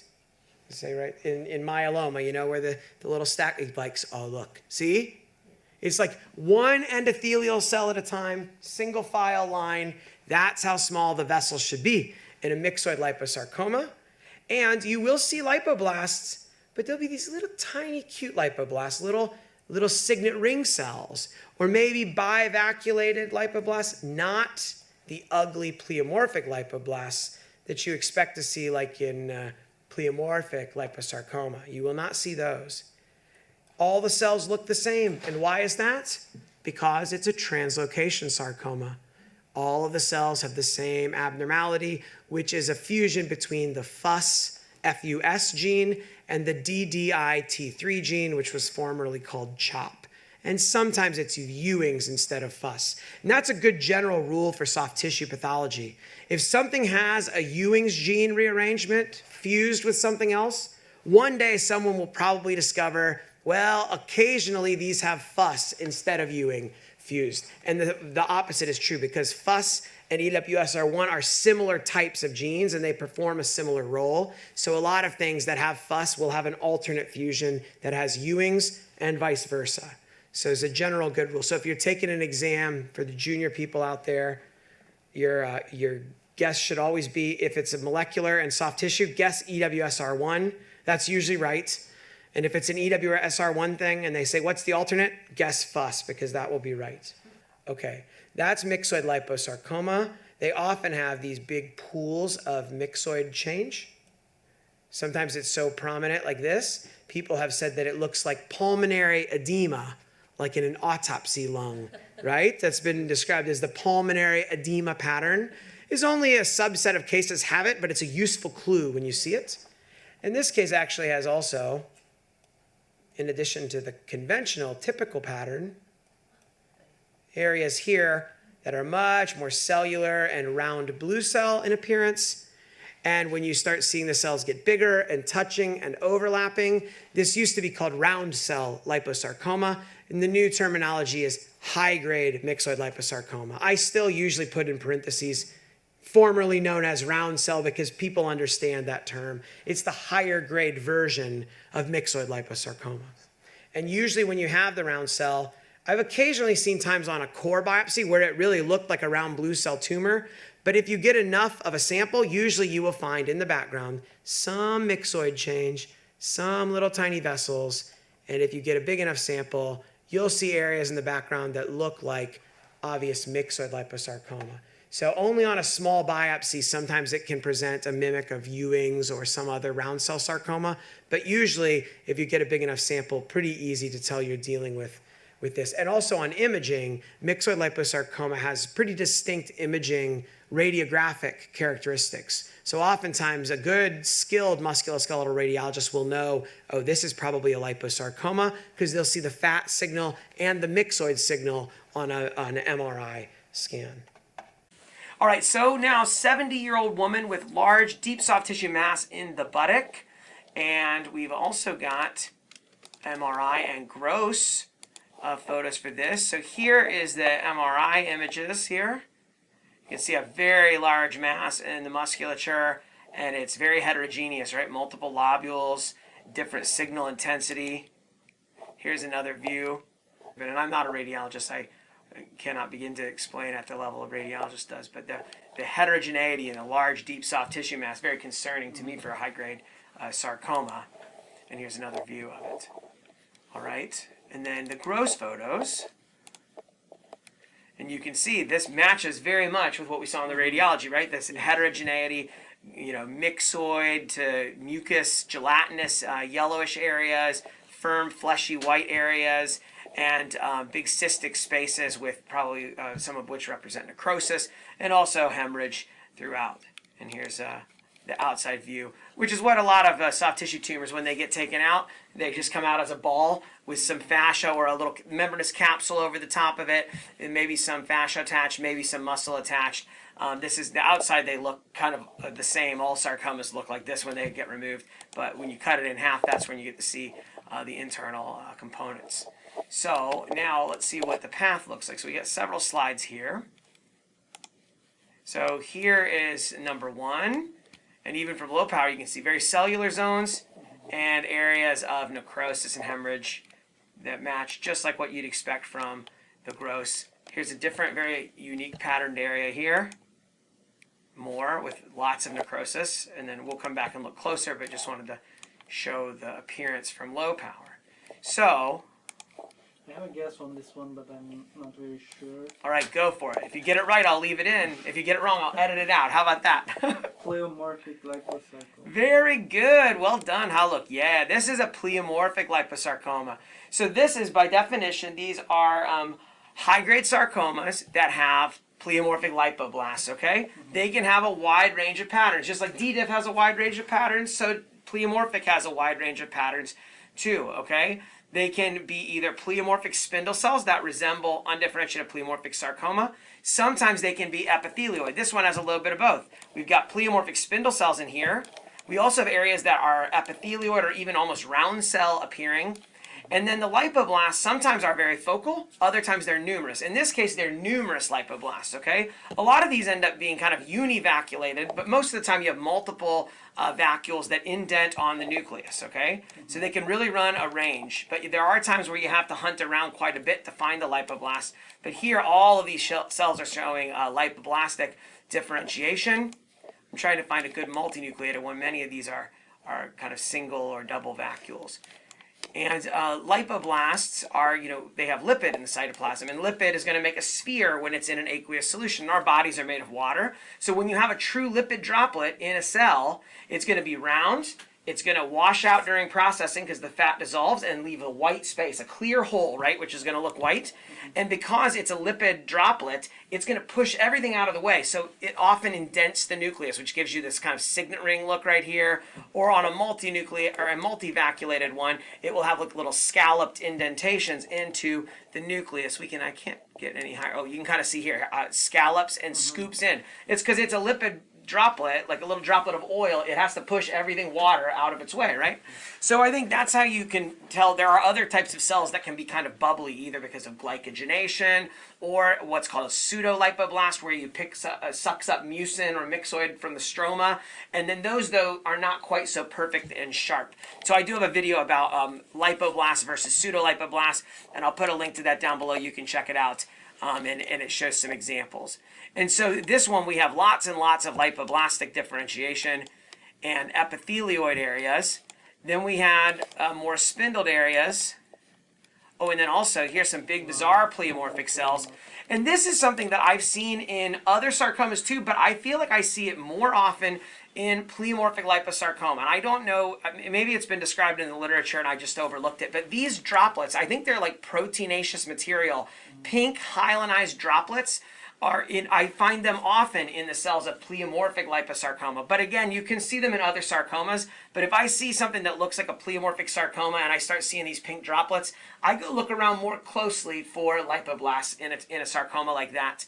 The other thing is that this case is actually not the best example of it, but of all the sarcomas, pleomorphic liposarcoma has some of the wildest, most ugly atypical nuclei of, like, not just sarcoma, of any tumor in the human body. They can have the most bizarre, massive pleomorphic cells. This one is pretty tame, honestly, by comparison. I know this may look very atypical if you're starting out, but I've seen some other pleomorphic liposarcs that'll have cells 10 times as big as that one. So here's a nice lipoblast here where we've got this clear vacuoles, and it also has the little droplets of proteinaceous stuff in it too.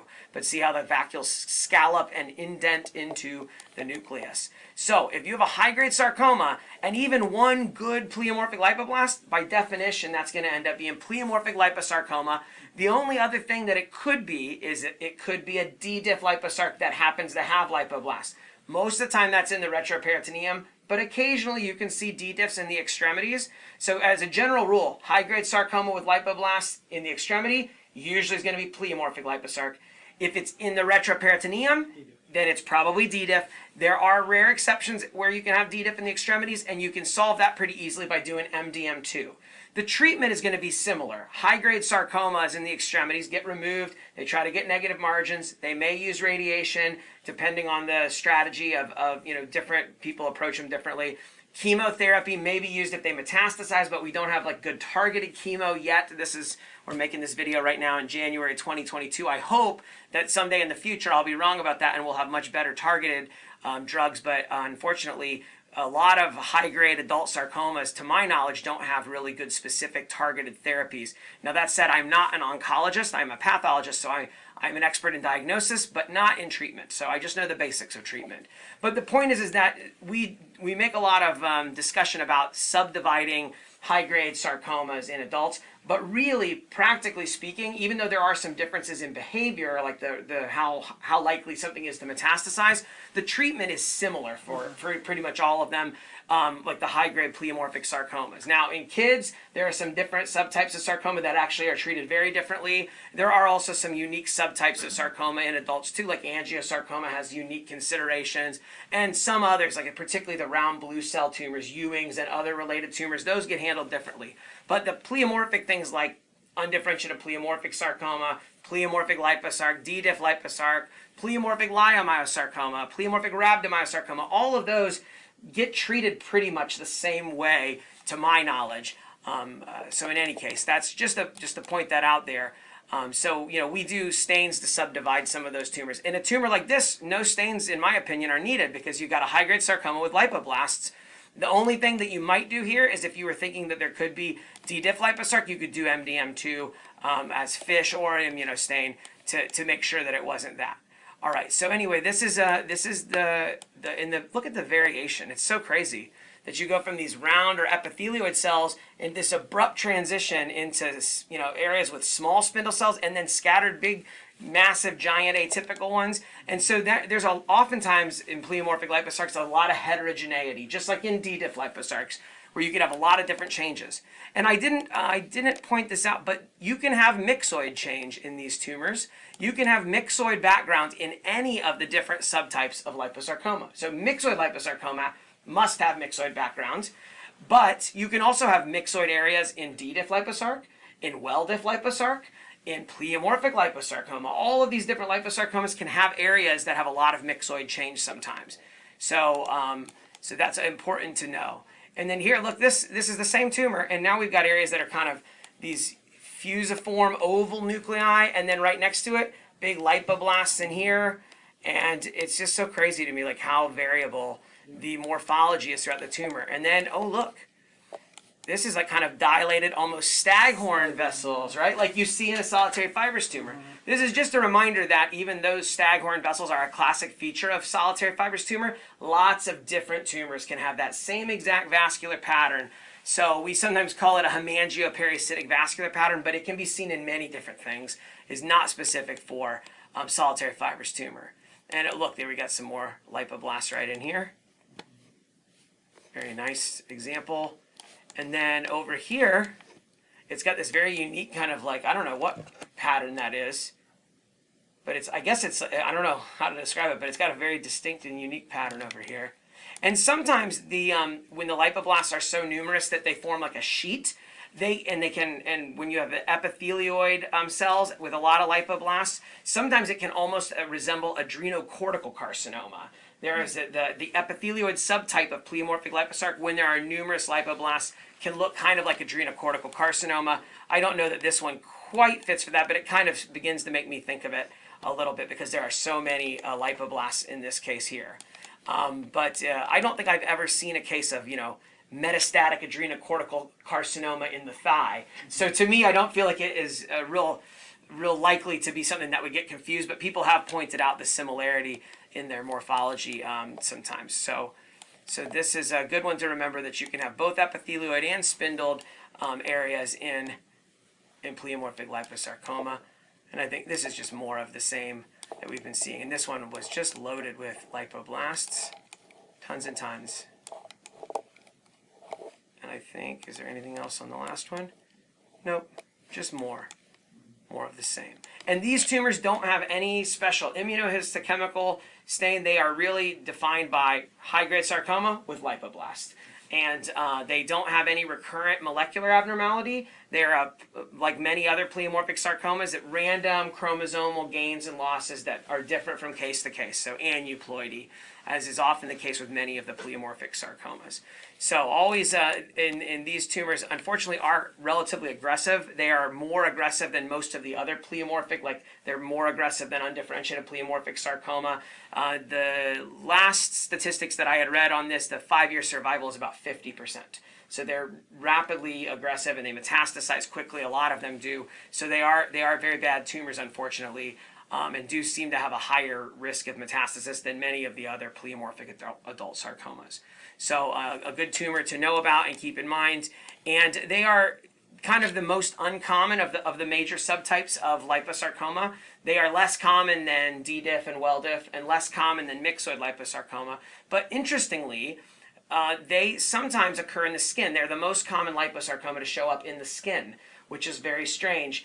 Liposarcomas do not often involve the skin, but when they do, pleomorphic liposarcoma is the one that you tend to see. And when we published a paper about this, actually, I was my fellowship project when I was a fellow with Dr. Weiss, and we published a paper about pleomorphic liposarcoma in the skin and subcutis, and found that when it's a lesion that's in the skin or subcutis, it behaves much better, and none of our patients died of disease that we know of, at least of the patients we had follow-up on in our series. And I think our series is still the largest series of superficial pleomorphic liposarcomas. I think we had around 29 cases or 30 cases. We didn't have follow-up on all of them. I'll put a link down below if you want some light bedtime reading. You can check it out.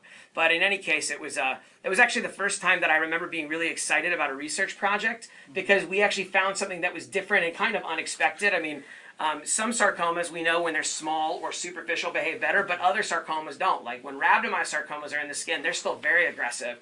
It was interesting to find something that actually made a difference and portended a better prognosis for those patients. So in any case, just know that these do sometimes occur in the skin. So this is a subcutaneous back mass, 12 centimeters, in a middle-aged woman. MDM2 amplification by FISH was negative. And here's what we have. So clearly this is a large tumor, right? We have multiple pieces, representing different samples from different areas of the tumor. And you can see it's pretty heterogeneous. You have areas like this that are clearly mature fat with a lot of dense collagen, very sclerotic collagen. Areas like this are less fatty and appear to be more spindled, maybe more myxoid. There's something in there that's replacing the fat. I'll show you a few others from low power, just to show the heterogeneity of this tumor.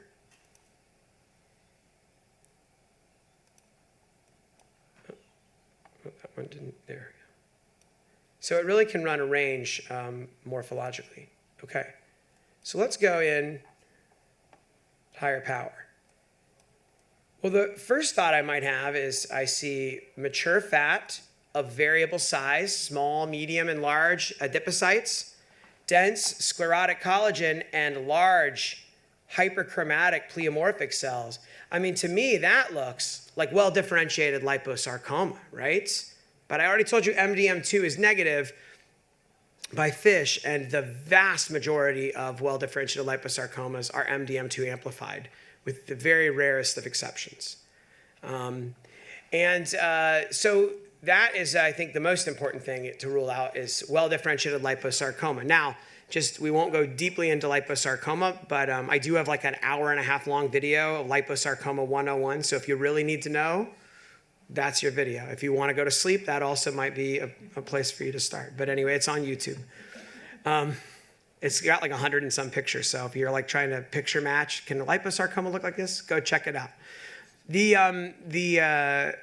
name that we give for well-differentiated liposarcoma when it arises in the superficial soft tissues or when it arises anywhere on the extremities, we call it atypical lipomatous tumor, ALT.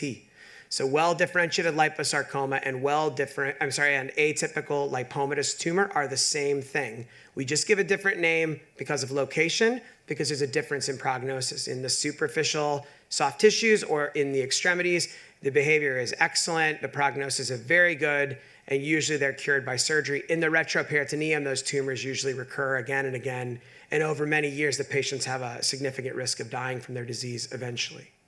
But that's not what this tumor is, but it is important to be familiar with that tumor because it's the most important mimic to rule out here. But this tumor has areas that look like that, but as we look around, the other areas have some different findings. For one, look at these collagen bundles. The collagen in well-differentiated liposarcoma is usually very homogeneous, dense, sclerotic collagen.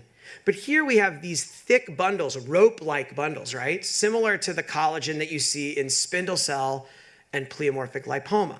In spindle cell lipoma and pleomorphic lipoma, we recognize they are the same tumor. We just give them different names because of their morphology, but they are on a morphologic spectrum. They have the same behavior and the same molecular abnormality, which is loss of or deletion of 13q, chromosome 13q, which is where the retinoblastoma gene resides, RB1.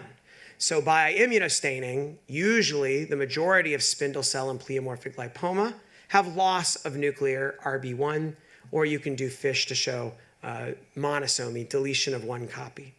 So in these areas, this really looks like pleomorphic lipoma. You have the ropey collagen bundles, mature fat, and the cells, even though they are very hyperchromatic and pleomorphic, look at the shape. They are wreath-like or floret-like ring of atypical hyperchromatic nuclei. That is the very typical or the very classic feature of pleomorphic lipoma. So why don't we just call this pleomorphic lipoma? Well, in the past, that's what I would have done. And in my training, that's what we did. We saw big things that looked like this, very ugly, but we just called them pleomorphic lipoma. Yes, it's 12 centimeters, but MDM2 is negative, it's pleomorphic lipoma. But some people have come up with the idea that maybe these tumors deserve a different name. And so one of the name that's been proposed for this tumor is atypical pleomorphic lipomatous tumor. Now, you may not like that name, and I did not write the papers, and the people who wrote it are very good, excellent people, and I love their work and respect it. I do think the name is confusing, as are many names in soft tissue pathology. If you find them frustrating, you're not alone. They are confusing because they all sound alike. If you take lipo, mixo, fibro, and oma, and maybe put the word atypical in, and then mix and match in different ways, and then that's soft tissue pathology right there. It's much like French, right? Je veux, tu veux, il veut. They're spelled different, they sound the same. C'est très difficile. All right. Okay. So to me, the authors who have proposed this terminology, some of them have suggested that these are different than pleomorphic and spindle cell lipoma, whereas others have recognized that maybe they exist on a spectrum. I personally believe these truly are the same thing. They have loss of RB1. They behave in a benign fashion, maybe rarely can recur, but they do not metastasize. And as far as we know, they have no risk of de-differentiating into high-grade sarcoma. So the key to me is just to recognize whatever name you call this, this is basically the upper end of the spectrum of atypia and size that you can see in pleomorphic lipoma. And on a similar note, you can have ones that are spindled and look like spindle cell lipoma without the pleomorphic floret cells, but are very large. They can have mitoses, sometimes even atypical mitoses. They can have lipoblasts. So I understand why people use a different name, because they look like really, really scary pleomorphic or spindle cell lipoma. But to me, they are more or less the same thing. Probably on these larger ones, I think excising them with the negative margin may be a good idea. But otherwise, for regular spindle cell and pleomorphic lipoma, I tell the surgeons, these are benign. You don't need to do anything else. Simple excision is curative. On these big ones, if they're scary enough that I use the name, then I tell them excise, but it's going to be okay. But in any case, that is what this entity has been proposed as, and it is included in the new 5th edition WHO soft tissue tumor book, which is why I want to make you aware of it. So in any case, that is what we're dealing with here. And I think it's good to know that you can have pleomorphic lipoma or what atypical pleomorphic lipomatous tumor that is this atypical. So I don't use that terminology often, but I have used it a few times. And this was one, because this was, I think, one of the first ones I saw that I thought, whoa, maybe it's a reasonable name, because it looks very much like well-differentiated liposarcoma in some areas. So I find the RB1 immunostain to be really helpful for these. It's usually going to show loss of staining in those large pleomorphic nuclei. It can be a little bit of a finicky stain to get to work. You need to make sure that your lab optimizes it so that the background cells stain nicely to be able to tell that there's true loss. And in my experience, both for these and for spindle cell and pleomorphic lipoma, the loss is not 100%. It's particularly the large cells, the majority of the large cells or the lesional spindle cells will have loss. And you'll see staining in the background blood vessels, okay? And my personal preference for MDM2 testing is to use FISH. Some people like to use the immunostain, and that's okay. But do recognize that the immunostain is not perfect. It can stain histiocyte nuclei, particularly when there are histiocytes in areas of fat necrosis, as often happen in many different fatty tumors. And so you can get false positive staining. So I think if you have MDM2 immunostain in your lab, but not FISH, it's reasonable to use the MDM2 as a screening test. If it's totally negative, that's reassuring. But if it's positive, I would personally prefer to proceed to FISH. I'm lucky that I have MDM2 FISH in my laboratory, and so I just go straight to FISH personally. And when I was in training, we did not have the immunostain. We just had FISH. So all I've ever really known is FISH. But I have seen multiple consult cases that had MDM2 positive staining in tumors that were not well-differentiated liposarcoma, and that has made me quite hesitant to use the stain. So, but I know some very good soft tissue pathologists like Dr. Elizabeth Montgomery. We wrote a book together, and she said she really likes using the stain. So not everyone has the same view as me in that way. And like spindle cell and pleomorphic lipoma, you'll often find CD34 expression in this tumor, and you can sometimes see a little bit of desmin expression too. Because remember, myofibroblastoma, mammary myofibroblastoma, is related to spindle cell and pleomorphic lipoma and has a lot of desmin expression. So sometimes you'll see some desmin expression in spindle cell and pleomorphic lipoma. Okay? You can be helped with the immunohistochemistry with HMGA2 because it's often positive in lipoma and atypical adipocytic tumor, and it's negative in pleomorphic lipoma or atypical pleomorphic lipoma. Okay. It's not positive in the histiocyte, and effectively MDM2 can be falsely positive in the histiocyte, but not HMGA2. So Agnes just told me something really interesting. it's a very French use. Yeah. French use. Yes. I like that. You can sell it on that. If you say this is the French way, And then people say, oh, we are getting that in our lab now. moreover, You should write a paper. That would be awesome. It's a use that I learned with Jean-Michel. With Jean-Michel.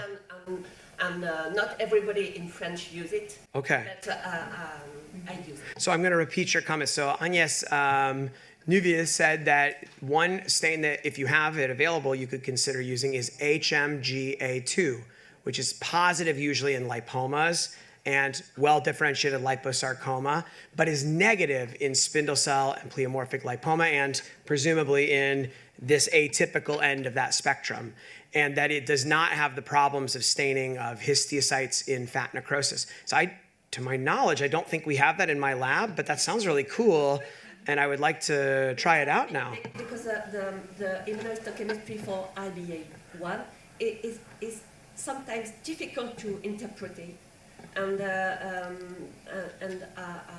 I use for that in HMG. Oh, that's awesome. This is I'm learning so much. The French method too. I like that. The French lipomatous tumor approach. Well, Jean-Michel Condra is obviously a legend in soft tissue pathology, and like Agnès said, we met at a meal where Dr. Weiss and Dr. Condra went for dinner, and we were lucky enough to tag along with the greats, you know, and what an amazing experience. And Sharon Weiss, who I look up to with the greatest of respect, always spoke with glowing terms about Jean-Michel, and I thought, well, if Dr. Weiss thinks he's good, he must be really good. And everything I've ever known of him or read from him has proven that to be the case. So that's when I learned early on, the French know what they're doing when it comes to pathology, right? Very good. Any questions about this tumor? I wish we did a better job with naming things in soft tissue pathology. It's very confusing, especially when we have to explain this to surgeons and treating doctors. It's hard enough for us to understand our own terminology and then to tell people, well, I know this sounds like a fake made up name that I just invented descriptively, but it's actually a proper name. And so I think I have a sample pathology report in the handout that you can see some ways that the language I've used. And my goal is eventually I have thousands of these saved from over the years. My goal is eventually to release all of them onto the internet so people can use them and save some time in the way that I spent all this time thinking, typing, deleting, and then after 30 minutes of time, I'm like, there's the report. It's like 3 sentences long. And then I'm like, and then you just feel so like demoralized. Like I should be better by now. I can't believe I wasted 30 minutes. So I'm like, I'm going to get my time back. I'll save that and I'll put it on Twitter or on the internet somewhere so someone else can save some time in their day. So let me help you with that time I've already used up. Okay. The next one is subcutaneous mass on the thigh of a middle-aged adult woman.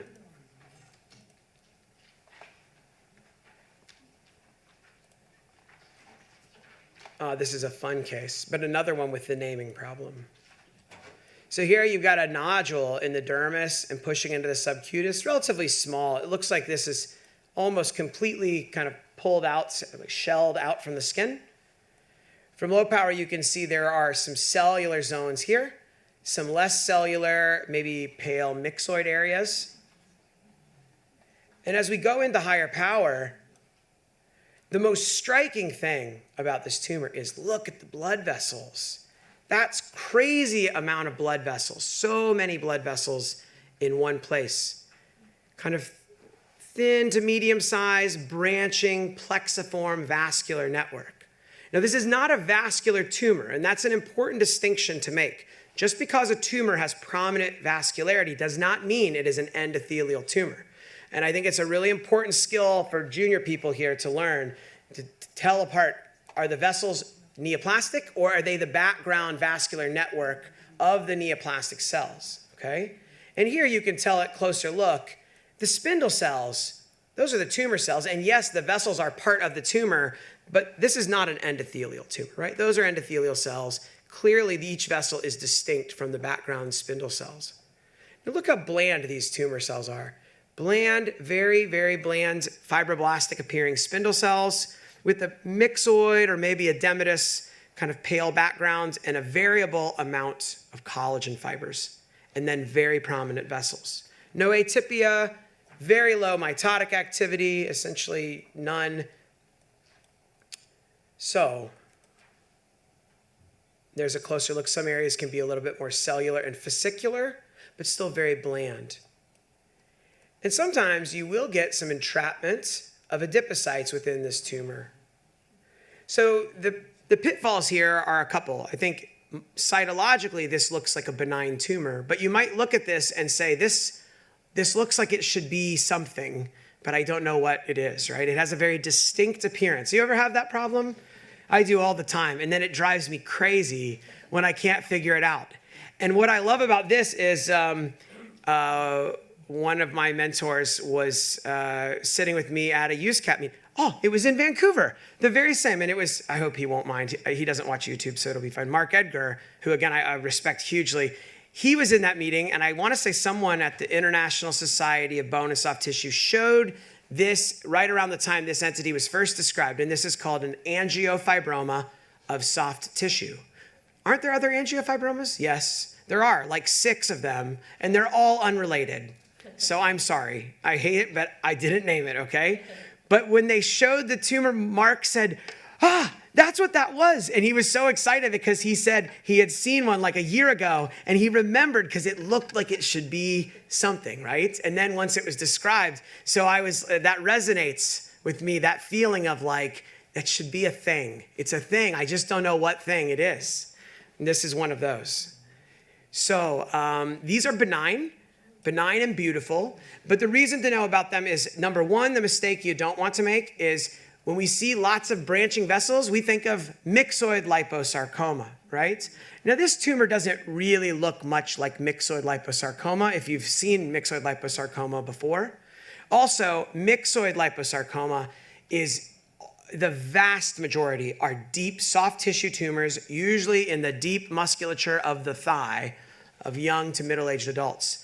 And in fact, if I see something I think is myxoid liposarcoma in any other site or any other situation, I do molecular to prove it. In the deep thigh of a young adult, I feel like myxoid liposarcoma is an H&E diagnosis. But in other locations, I want to prove with molecular. I've seen many myxoid liposarcomas. I've never seen one in the skin or the subcutis. It has been reported, but I have never seen one personally as someone who's done soft tissue pathology for almost 10 years. So that's one argument. Also, the vessels here are thicker than the vessels of myxoid liposarcoma. Myxoid liposarcoma should be the most thin, delicate, tiny little vessels you can imagine. They're like one endothelial cell thick. If you touch the vessel, it would just break apart. It's that thin. These vessels are thicker than that. And number two, myxoid liposarcoma, the vascular network is not this vascular, is less vascular. So smaller vessels and not nearly so many packed so closely. The other thing is that myxoid liposarcoma usually has round to oval nuclei evenly spaced from one another in a myxoid backgrounds. This tumor has more elongated spindled nuclei, and they're a bit more cellular with more collagen. So I have a myxoid liposarcoma. If you, I didn't tell you, but if you look on you probably noticed if you're on Kiko, where is it? If you look over here to the side on any of the cases, it shows my other posts. So I've got a page of all my dermatopathology videos, slides, sample reports, all of it there organized by entity. And I have the same down here for bone and soft tissue. So if you go here and you're like, I want to see a myxoid liposarcoma. So then just, hit Control F and search the page. Oh gosh. Touch typing. I have to relearn it. Yeah, there we go. Oh, I just have videos. I do have some digital slides. I just need to post them. But in any case, you can search, okay? But I do have a video here that shows in detail what the classic myxoid liposarcoma looks like, okay? And it with comparison is quite different than this. The other problem is that this tumor sometimes expresses CD34. This particular case was mostly negative, but because of that, the fat entrapment, you could potentially think a little bit about dermatofibrosarcoma protuberans. Again, not really, but you might wonder if it was CD34, bland spindle cells, fat entrapment, you could consider it. Usually you're going to have a more swirled story-form pattern for DFSP, and I've seen dilated prominent staghorn or hemangioparasitic vessels in DFSP. I've never seen one that I can recall with these little delicate, prominent branching vessels. So I feel like this tumor doesn't look like much else. So if you see one, now you'll be like, oh, that's that thing. I mean, the first time I saw one, I was like, oh, that's angiofibroma of soft tissue. It just, nothing else looks like it really. Yes, sir. Solitary fibrous tumor. Well, that's a good point. Solitary fibrous tumor can have the variable cellularity, can certainly have myxoid change, and occasionally can have the little small branching vessels. So if you had any doubt about that, you could do STAT6. That's a good idea to consider for ruling out, because it could look similar to this. Thank you. That's a great point. Very rare to see those in the skin, but we're talking about very rare things. So, rare stuff happens sometimes. Okay, I have the CD34 here. And the main reason here is just to highlight the background vascular network.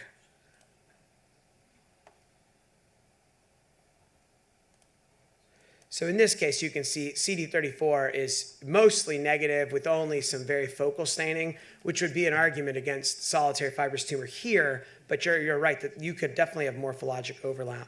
And you can see most of the spindle cells are negative, whereas the endothelial cells of those vessels are staining nicely.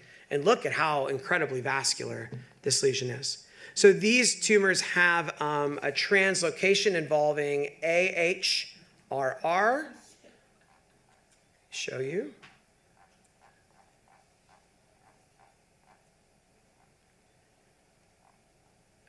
Did I put it in here? And NCoA2. So if you need to test for the molecular, you can, but I think once you've ruled out the other possibilities, it has a very distinct appearance. And I think I did include the other angiofibromas mentioned here, which would be cutaneous angiofibroma, also known as fibrous papule, which occurs on the nose of adults, very common, or rarely in kids with tuberous sclerosis. Totally unrelated, looks different.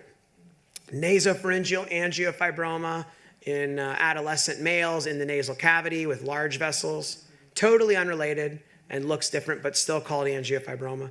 And then cellular angiofibroma of the genitals, which is an important tumor to know because it is related to spindle cell pleomorphic lipoma. So I love to teach those together because they have very much overlapping morphology and they have the same molecular abnormality, RB1 loss. So spindle cell pleomorphic lipoma, cellular angiofibroma of the genitals, which is not nearly this vascular. It looks more like a spindle cell lipoma. Mammary myofibroblastoma, and a new one, superficial acral fibromyxoma, or digital fibromyxoma is the other name. All of those have overlapping morphology and loss of RB1. So confusing, frustrating names, but you can learn 4 tumors for the price of 1. So why not, right? Rarely do you get that in pathology. So when you do, take it, buy, okay? Buy it. Thank you, I like that. I don't know, my jokes that work on Americans, I don't know if they'll work on French audience. So you guys are my beta testing group to see how these jokes work in a wider audience. Just like my kids usually laugh at my jokes out of pity, basically. And I think my residents do the same. So I have 3 daughters, so I can make dad jokes now. I've earned the right to make dad jokes. Okay, so slow-growing thigh mass in a 30-year-old man. And Arnaud and I were talking over coffee, and he mentioned that maybe I'm a little too critical of the people who name tumors, because the terminology is frustrating for users sometimes, but is very difficult to find a good name for a new entity that everyone agrees with. And I don't have the experience of doing that. So it's easy to be a critic, right? And say, I don't like that name, but I don't know what I would name it either. So, but I do want to point out that it's challenging on both sides. So I appreciated that feedback. So here is a tumor in the deep dermis extending down to the subcutis. Very cellular.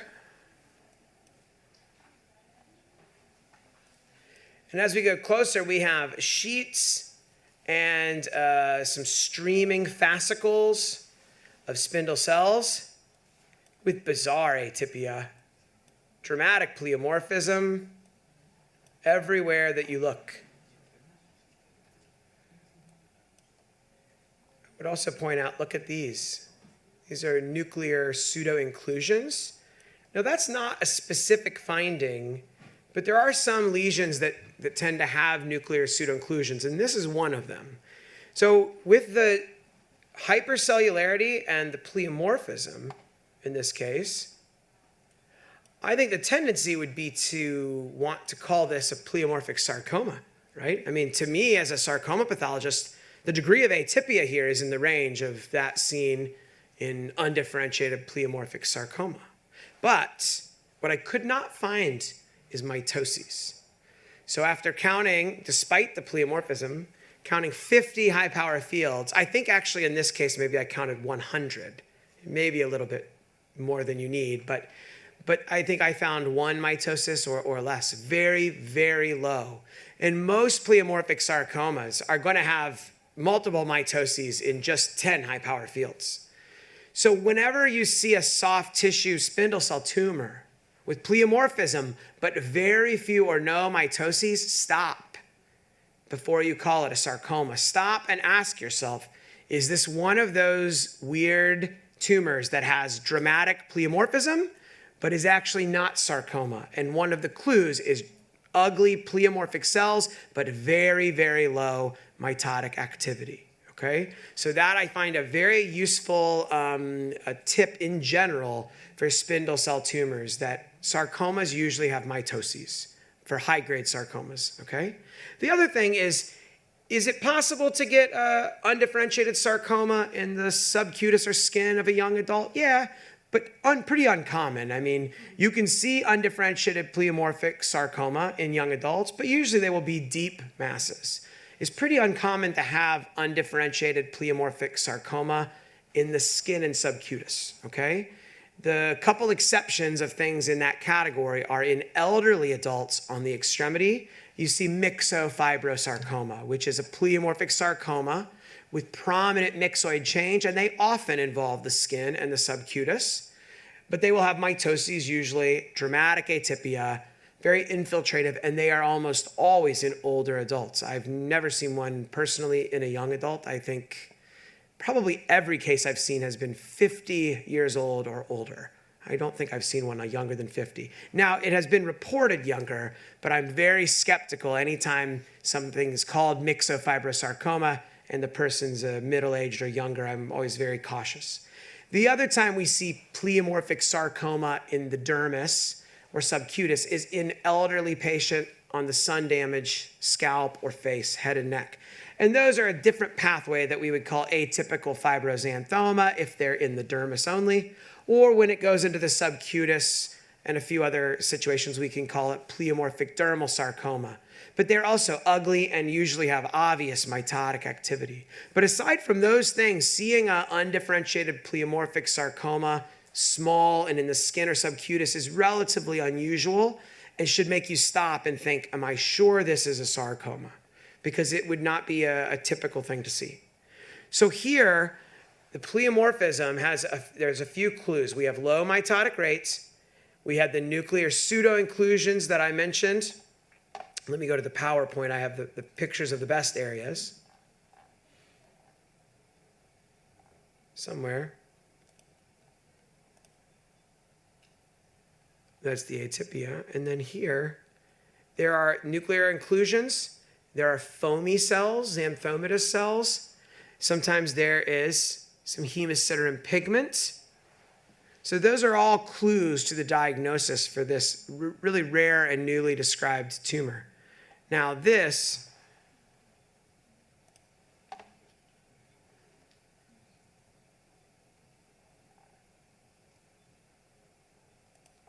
here's immunohistochemistry for CD34. Diffusely, strongly positive. And in case you're thinking, could it be a vascular stain, CD31 and ERG would be negative here, okay?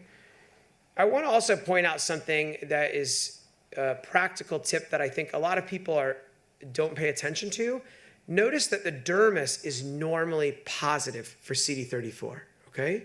So CD34 is not a specific marker. It stains vascular tumors, it stains many fibroblastic tumors and some fatty tumors, and it's most helpful, I think, when it's totally negative is the time I find it most helpful, or when it's strongly positive in one of those tumors that should always be positive, or almost always, like dermatofibrosarcoma protuberans. The vast majority will have diffuse CD34, except for fibrosarcomatous ones. And this tumor, which is kind of defined by its CD34 expression. But just remember that the normal dermis should have a lot of CD34 staining normally, okay? But here we see that the tumor cells are diffusely CD34 positive.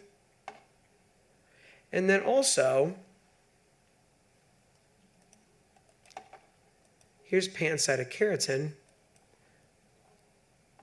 And it's very focal, but there's some very weak, wispy staining in some of the tumor cells. There's also some background mast cells, but see, there is some tumor cell staining just focally with pancytokeratin. That's a very common finding in this tumor. So this tumor is known as superficial CD34 positive fibroblastic tumor. And I'll try to not be too critical of the name, but and also because Sharon Weiss, my mentor, who I respect deeply, was one of the people who helped describe this. The one thing I would say that I wish were added in the name is something to indicate the dramatic pleomorphism, because the pleomorphism is a constant feature of this tumor, and it is CD34 positive, but it's very ugly, and yet it has a very good prognosis, okay? These are rare and newly described. The key is the paradoxical lack of mitotic activity in contrast to the dramatic pleomorphism. And they are diffusely CD34 positive, and they usually have some degree of keratin expression. It's often patchy or focal. And I think they can have a little bit of Desmond too, if I recall. And they tend to be on the lower extremities of adults. They tend to be in the skin and subcutis, and usually about 5 centimeters, but it can range a bit. And I think about only 30 or so cases have been published. I've only seen, I think, 2 cases in practice that I've recognized. And there has been one example that had a metastasis to a regional lymph node, but no one so far has died of this disease. I can't remember if it was this patient or the other one, but one of the patients we had, for a complicated reason involving the person's profession, they did not want to have a complete excision, which is normally what I would recommend, negative margins, and their tumor did recur after a year or so. As far as I know, they're still doing well, but I suspect they had a recurrence because they didn't get a negative margin, but they did not have metastasis as of the last time I had checked. So it seems that this falls into that category of low metastasizing potential, kind of that indeterminate range of tumors that are not really fully malignant, but maybe not entirely benign. They sometimes rarely can metastasize. But I think the really important thing is to recognize that this is not undifferentiated pleomorphic sarcoma. The prognosis is much better. These patients don't need radiation therapy probably, or chemo or anything like that. And for the patient to know you have something rare that we don't fully understand, but based on our limited knowledge, you're likely going to be okay. That's a much better situation than you have a high-grade sarcoma, right? So I think that that's an important thing, and there have been a few papers about this that you're welcome to read about. It's I've not published the 2 cases I've seen, but maybe I should eventually. And yeah, this particular case I think did have less than 1 per 100 high-power fields. It was just hard to accept. I was like, there's got to be a mitosis somewhere. And I kept looking and looking, and it was very low. So another tumor that's kind of like this, the same scenario, looks a bit different, but it has pleomorphism with low mitoses, is pleomorphic, hyalinizing, angiectatic tumor, or FAT, P-H-A-T, because in English, P-H makes an F sound, so FAT. That's another tumor that is very atypical cytology, but very low mitotic rate and has an excellent prognosis. So those are important to keep in mind and consider. Okay. So they were diagnosed as sarcoma before the description of this? I think probably so. Yeah, I mean, I don't know, but I suspect because there wasn't really a category. It's an ugly tumor. I imagine they were called sarcoma, NOS, or undifferentiated pleomorphic sarcoma, I suspect. I don't know for sure. I mean, they are clearly quite rare, but, and the other thing, I can't remember if I put it in here. Maybe not. They are pleomorphic, there are no specific rearrangement.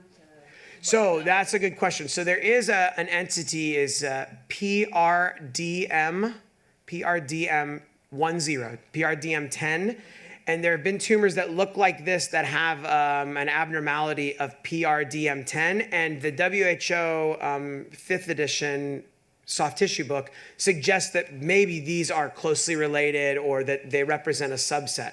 I wonder over time if we'll recognize that maybe this is not purely one entity. Maybe there are a couple of things that fit into here, but I think it is a worthwhile tumor to know about because it can get confused with sarcoma and yet behaves much better. So that's kind of my thought. Any questions? I mean, I have questions, but I don't know how to answer them. But it's an unusual combo of strong CD34 and focal keratin, you know. And when I have reported these, I put quotes around the name. And I tend to do that sometimes with tumor names that sound descriptive. Because we use descriptive terminology in pathology, and it's important to help our surgery or treating physician colleagues know, I recognize that this sounds like a name I just created today, but it's actually the proper name currently for this tumor. And I do that even with things like atypical lipomatous tumor, which is a name we've been using for quite some time because I had a surgeon once call me, and they were not a surgical oncologist, not a cancer surgeon, but they said, so this is like a lipoma with atypia, right? And I was like, no, not exactly. And in the old days, that tumor was actually called atypical lipoma for a while in the 1980s by Harry Evans. So again, I can't complain that people don't understand, but so I do try to use really clear, like this is the name for well-diff liposarc when it arises in the extremity, because it does take a couple minutes to write that comment, but right away I can tell the treating doctor, this is what this means, this is what I want you to do about it. And I give treatment recommendations pretty often in my reports. I don't know what the tradition is in France. In the United States, some people do that. Some people never do that. I'm pretty bold, okay? I mean, look, I gotta wear a belt buckle from Texas. My wife is a Texan. You know, Americans have plenty of flaws, but we are bold, and that sometimes is good. Sometimes. Je suis désolé. What can you say? In any case, maybe I shouldn't have gone there, but it's late in the afternoon, and I'm just freely associating ideas. But the point is if I know about a tumor, like a soft tissue tumor, I was like, I know more about this probably than the treating physicians usually. So I'm going to tell them, this is what I want you to do. And I almost never have received, maybe never, in almost a decade, received complaints. Because I'm giving them the chance to not have to go and Google superficial CD. What is this thing? I saved them time in their clinic. I was like, here's what it is. You should refer it to this doctor, or you should excise it, or don't do anything. It's going to be fine. And I've saved them time. Now, in tumors that I'm not as familiar with, I don't go into that direction. But I figure if it's something that I understand well and can easily explain, why not help the treating physician understand? Or times where I say, well, this is complicated, and usually I would excise it, but this patient is a 90-year-old woman, and it's on her foot, not this tumor, but something. I did that once on a chondroma of soft tissue in a very elderly patient, and it was on the foot. And it had pretty bizarre atypia, which is reported, but it's rare. But I said, I just don't think it's a sarcoma. And normally I would want an excision, but if they excise this lady may never heal from that wound because she's old and has poor vascular flow. So I put in the report, normally I would want this, but given the age and the morbidity, I think maybe the risks are worse than the benefits.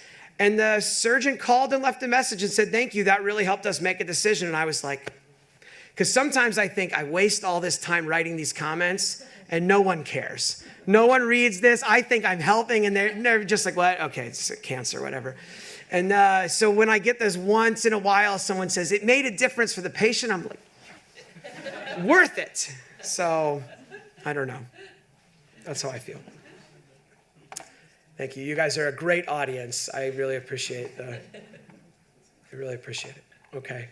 The last one, and then we can do some rant. You can tell me an entity, and if I've got a slide, I'll show you, or I'll pull some stuff, whatever you want.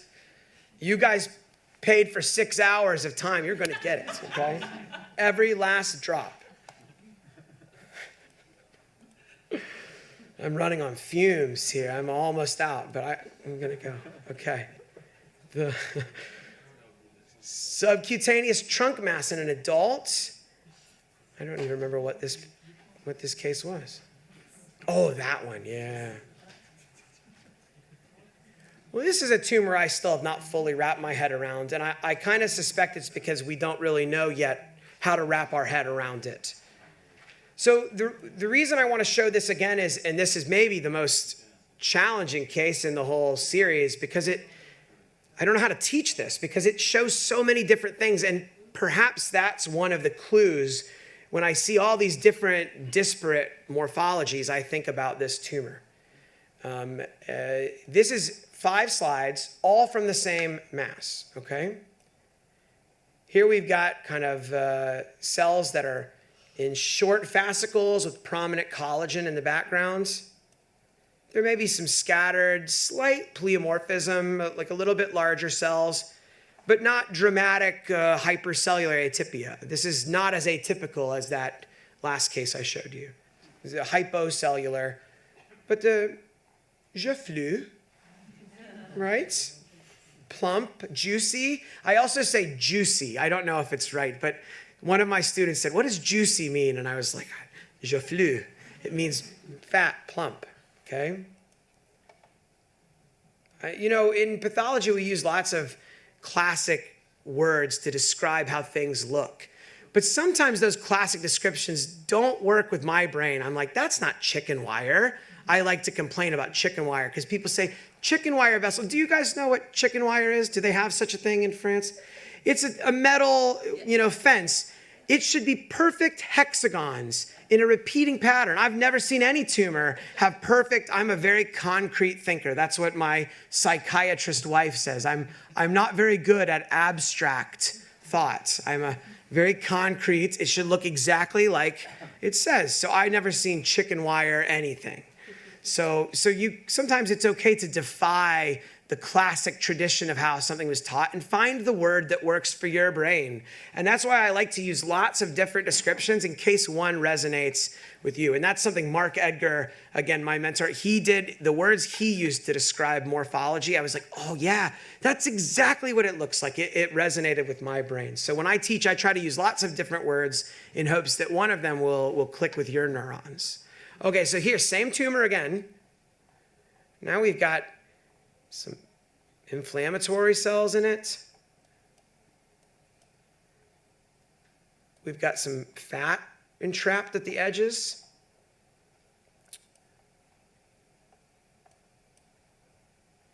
Bundles of kind of ropey, look at that wavy, see? Ramen noodles, that's collagen. It's not neural, but it gives you that neural feel, okay? Makes it seem neural. Here's an area that was more myxoid.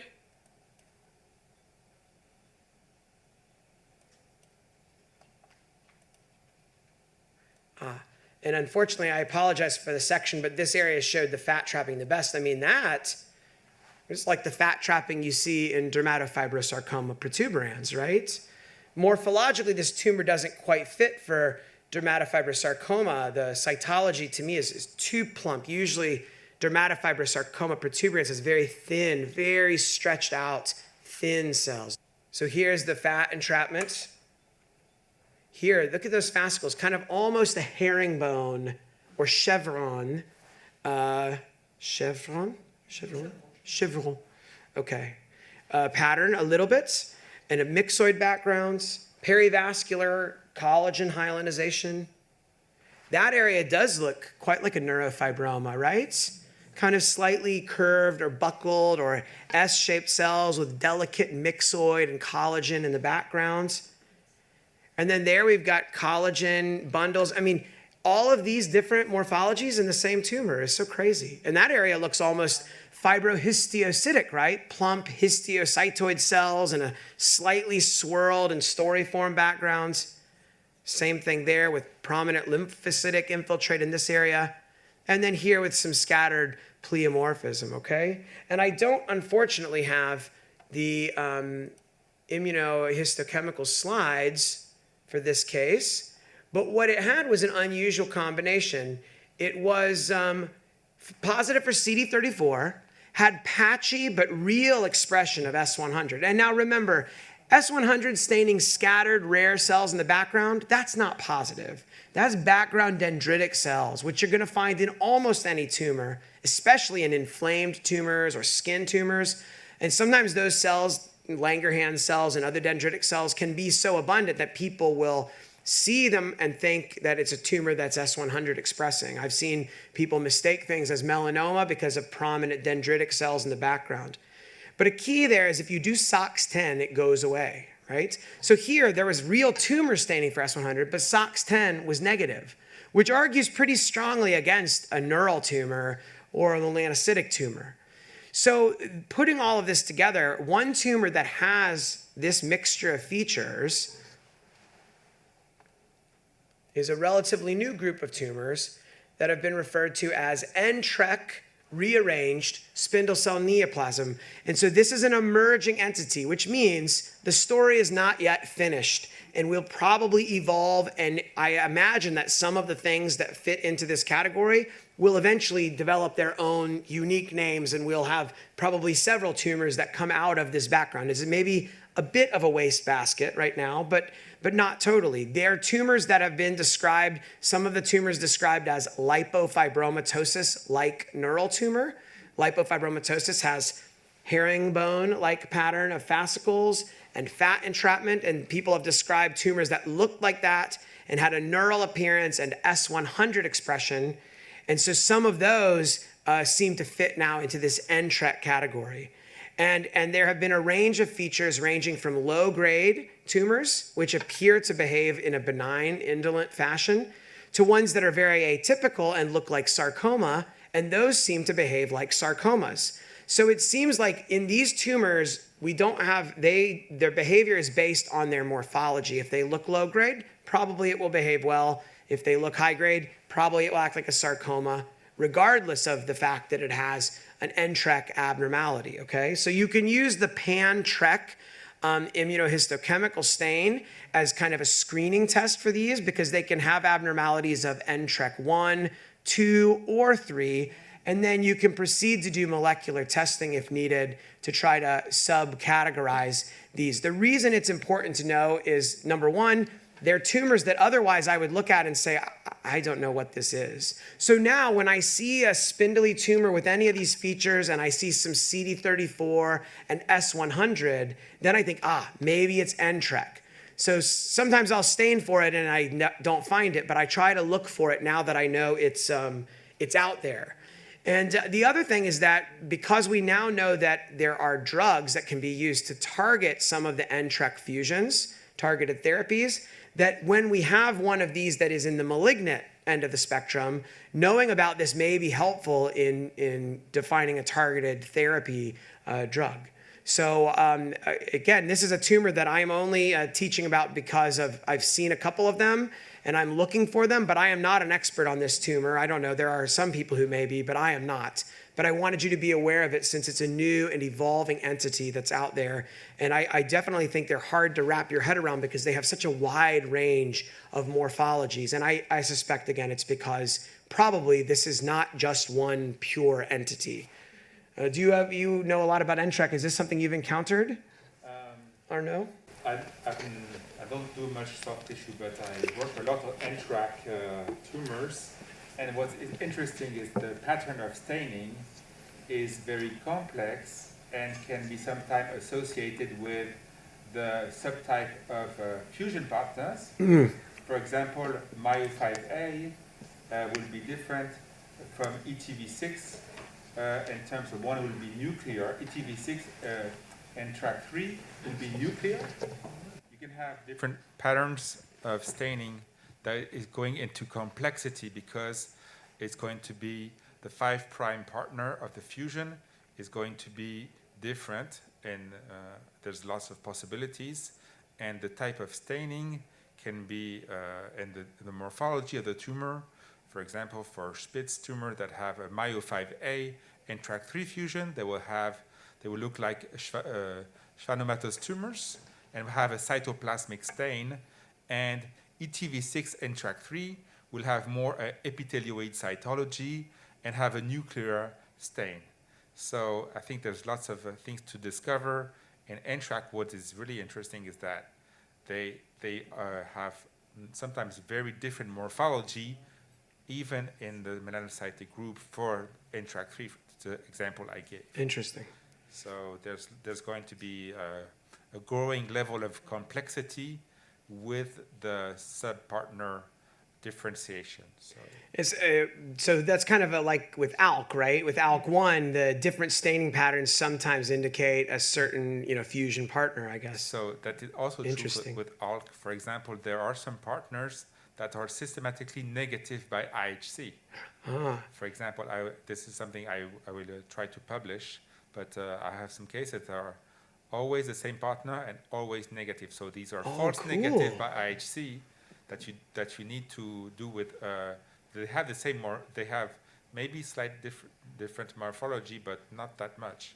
So there's a lot of complexity linked to the partners that will make headaches probably to people, because this is really getting into another level of complexity with all the different partners. So while you have the microphone, let me ask you, how often do you see tumors that are NTRK rearranged, but that are negative on pan-TRK stain? Is pan-TRK a very sensitive screen for TRK fusions or NTRK fusions, or are there some that are negative? So because I've only had it for a short time, so I don't have much experience with it yet. I don't know if this is also for soft tissue, but NTRK1 usually is so strong you do not need to put the slide under the microscope to see it's positive. Okay. And NTRK3, you always have to look very carefully, because they can have some background light stain, and I will go to fish conformation, and many times it will not be confirmed that have this weak staining.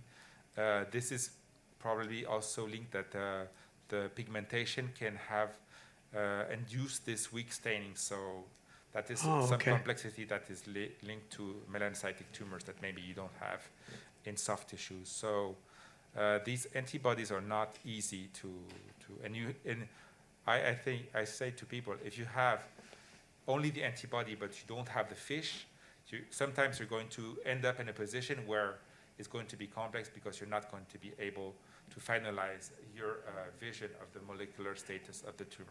Yeah, so far I've used the pan-TRK as a screen with the idea that if it's positive, I'll send it out to do molecular to prove what it is. But I was wondering how good of a screen it is in practical usage. So I'll have to do some more reading and see over time. I mean, I think that just like with any immunostain, you read and you learn what the literature says it's supposed to do. And then in real life practice, sometimes there's more nuance, right? Stains are the very best and most specific the first day that they're published. And then things, come closer to reality, I think, over time, right? As we get, even stains that I've published where I really liked it at first, as I've used it over the years, I thought, well, I've seen exceptions. I've seen times it didn't work as well, or it was harder to interpret than I had hoped for. And, it's just a tool, right? Just like molecular, right? It's a tool that helps us to sort out things. But in the end, we have to critically think about these cases. So be on the lookout for this, and consider that this next time you see a unusual tumor that has kind of neural features, an S100 positive, SOX10 negative NTRK. Thank you for your comments, Arnaud. Hope you at home enjoyed it, and to the Oregon pathologists watching this, thank you so much for your patience with our technical difficulties here. And Haluk Kavas, thank you so much for helping me put this together. Thank you so much. All right, have a great day. Thanks for watching. Bye-bye.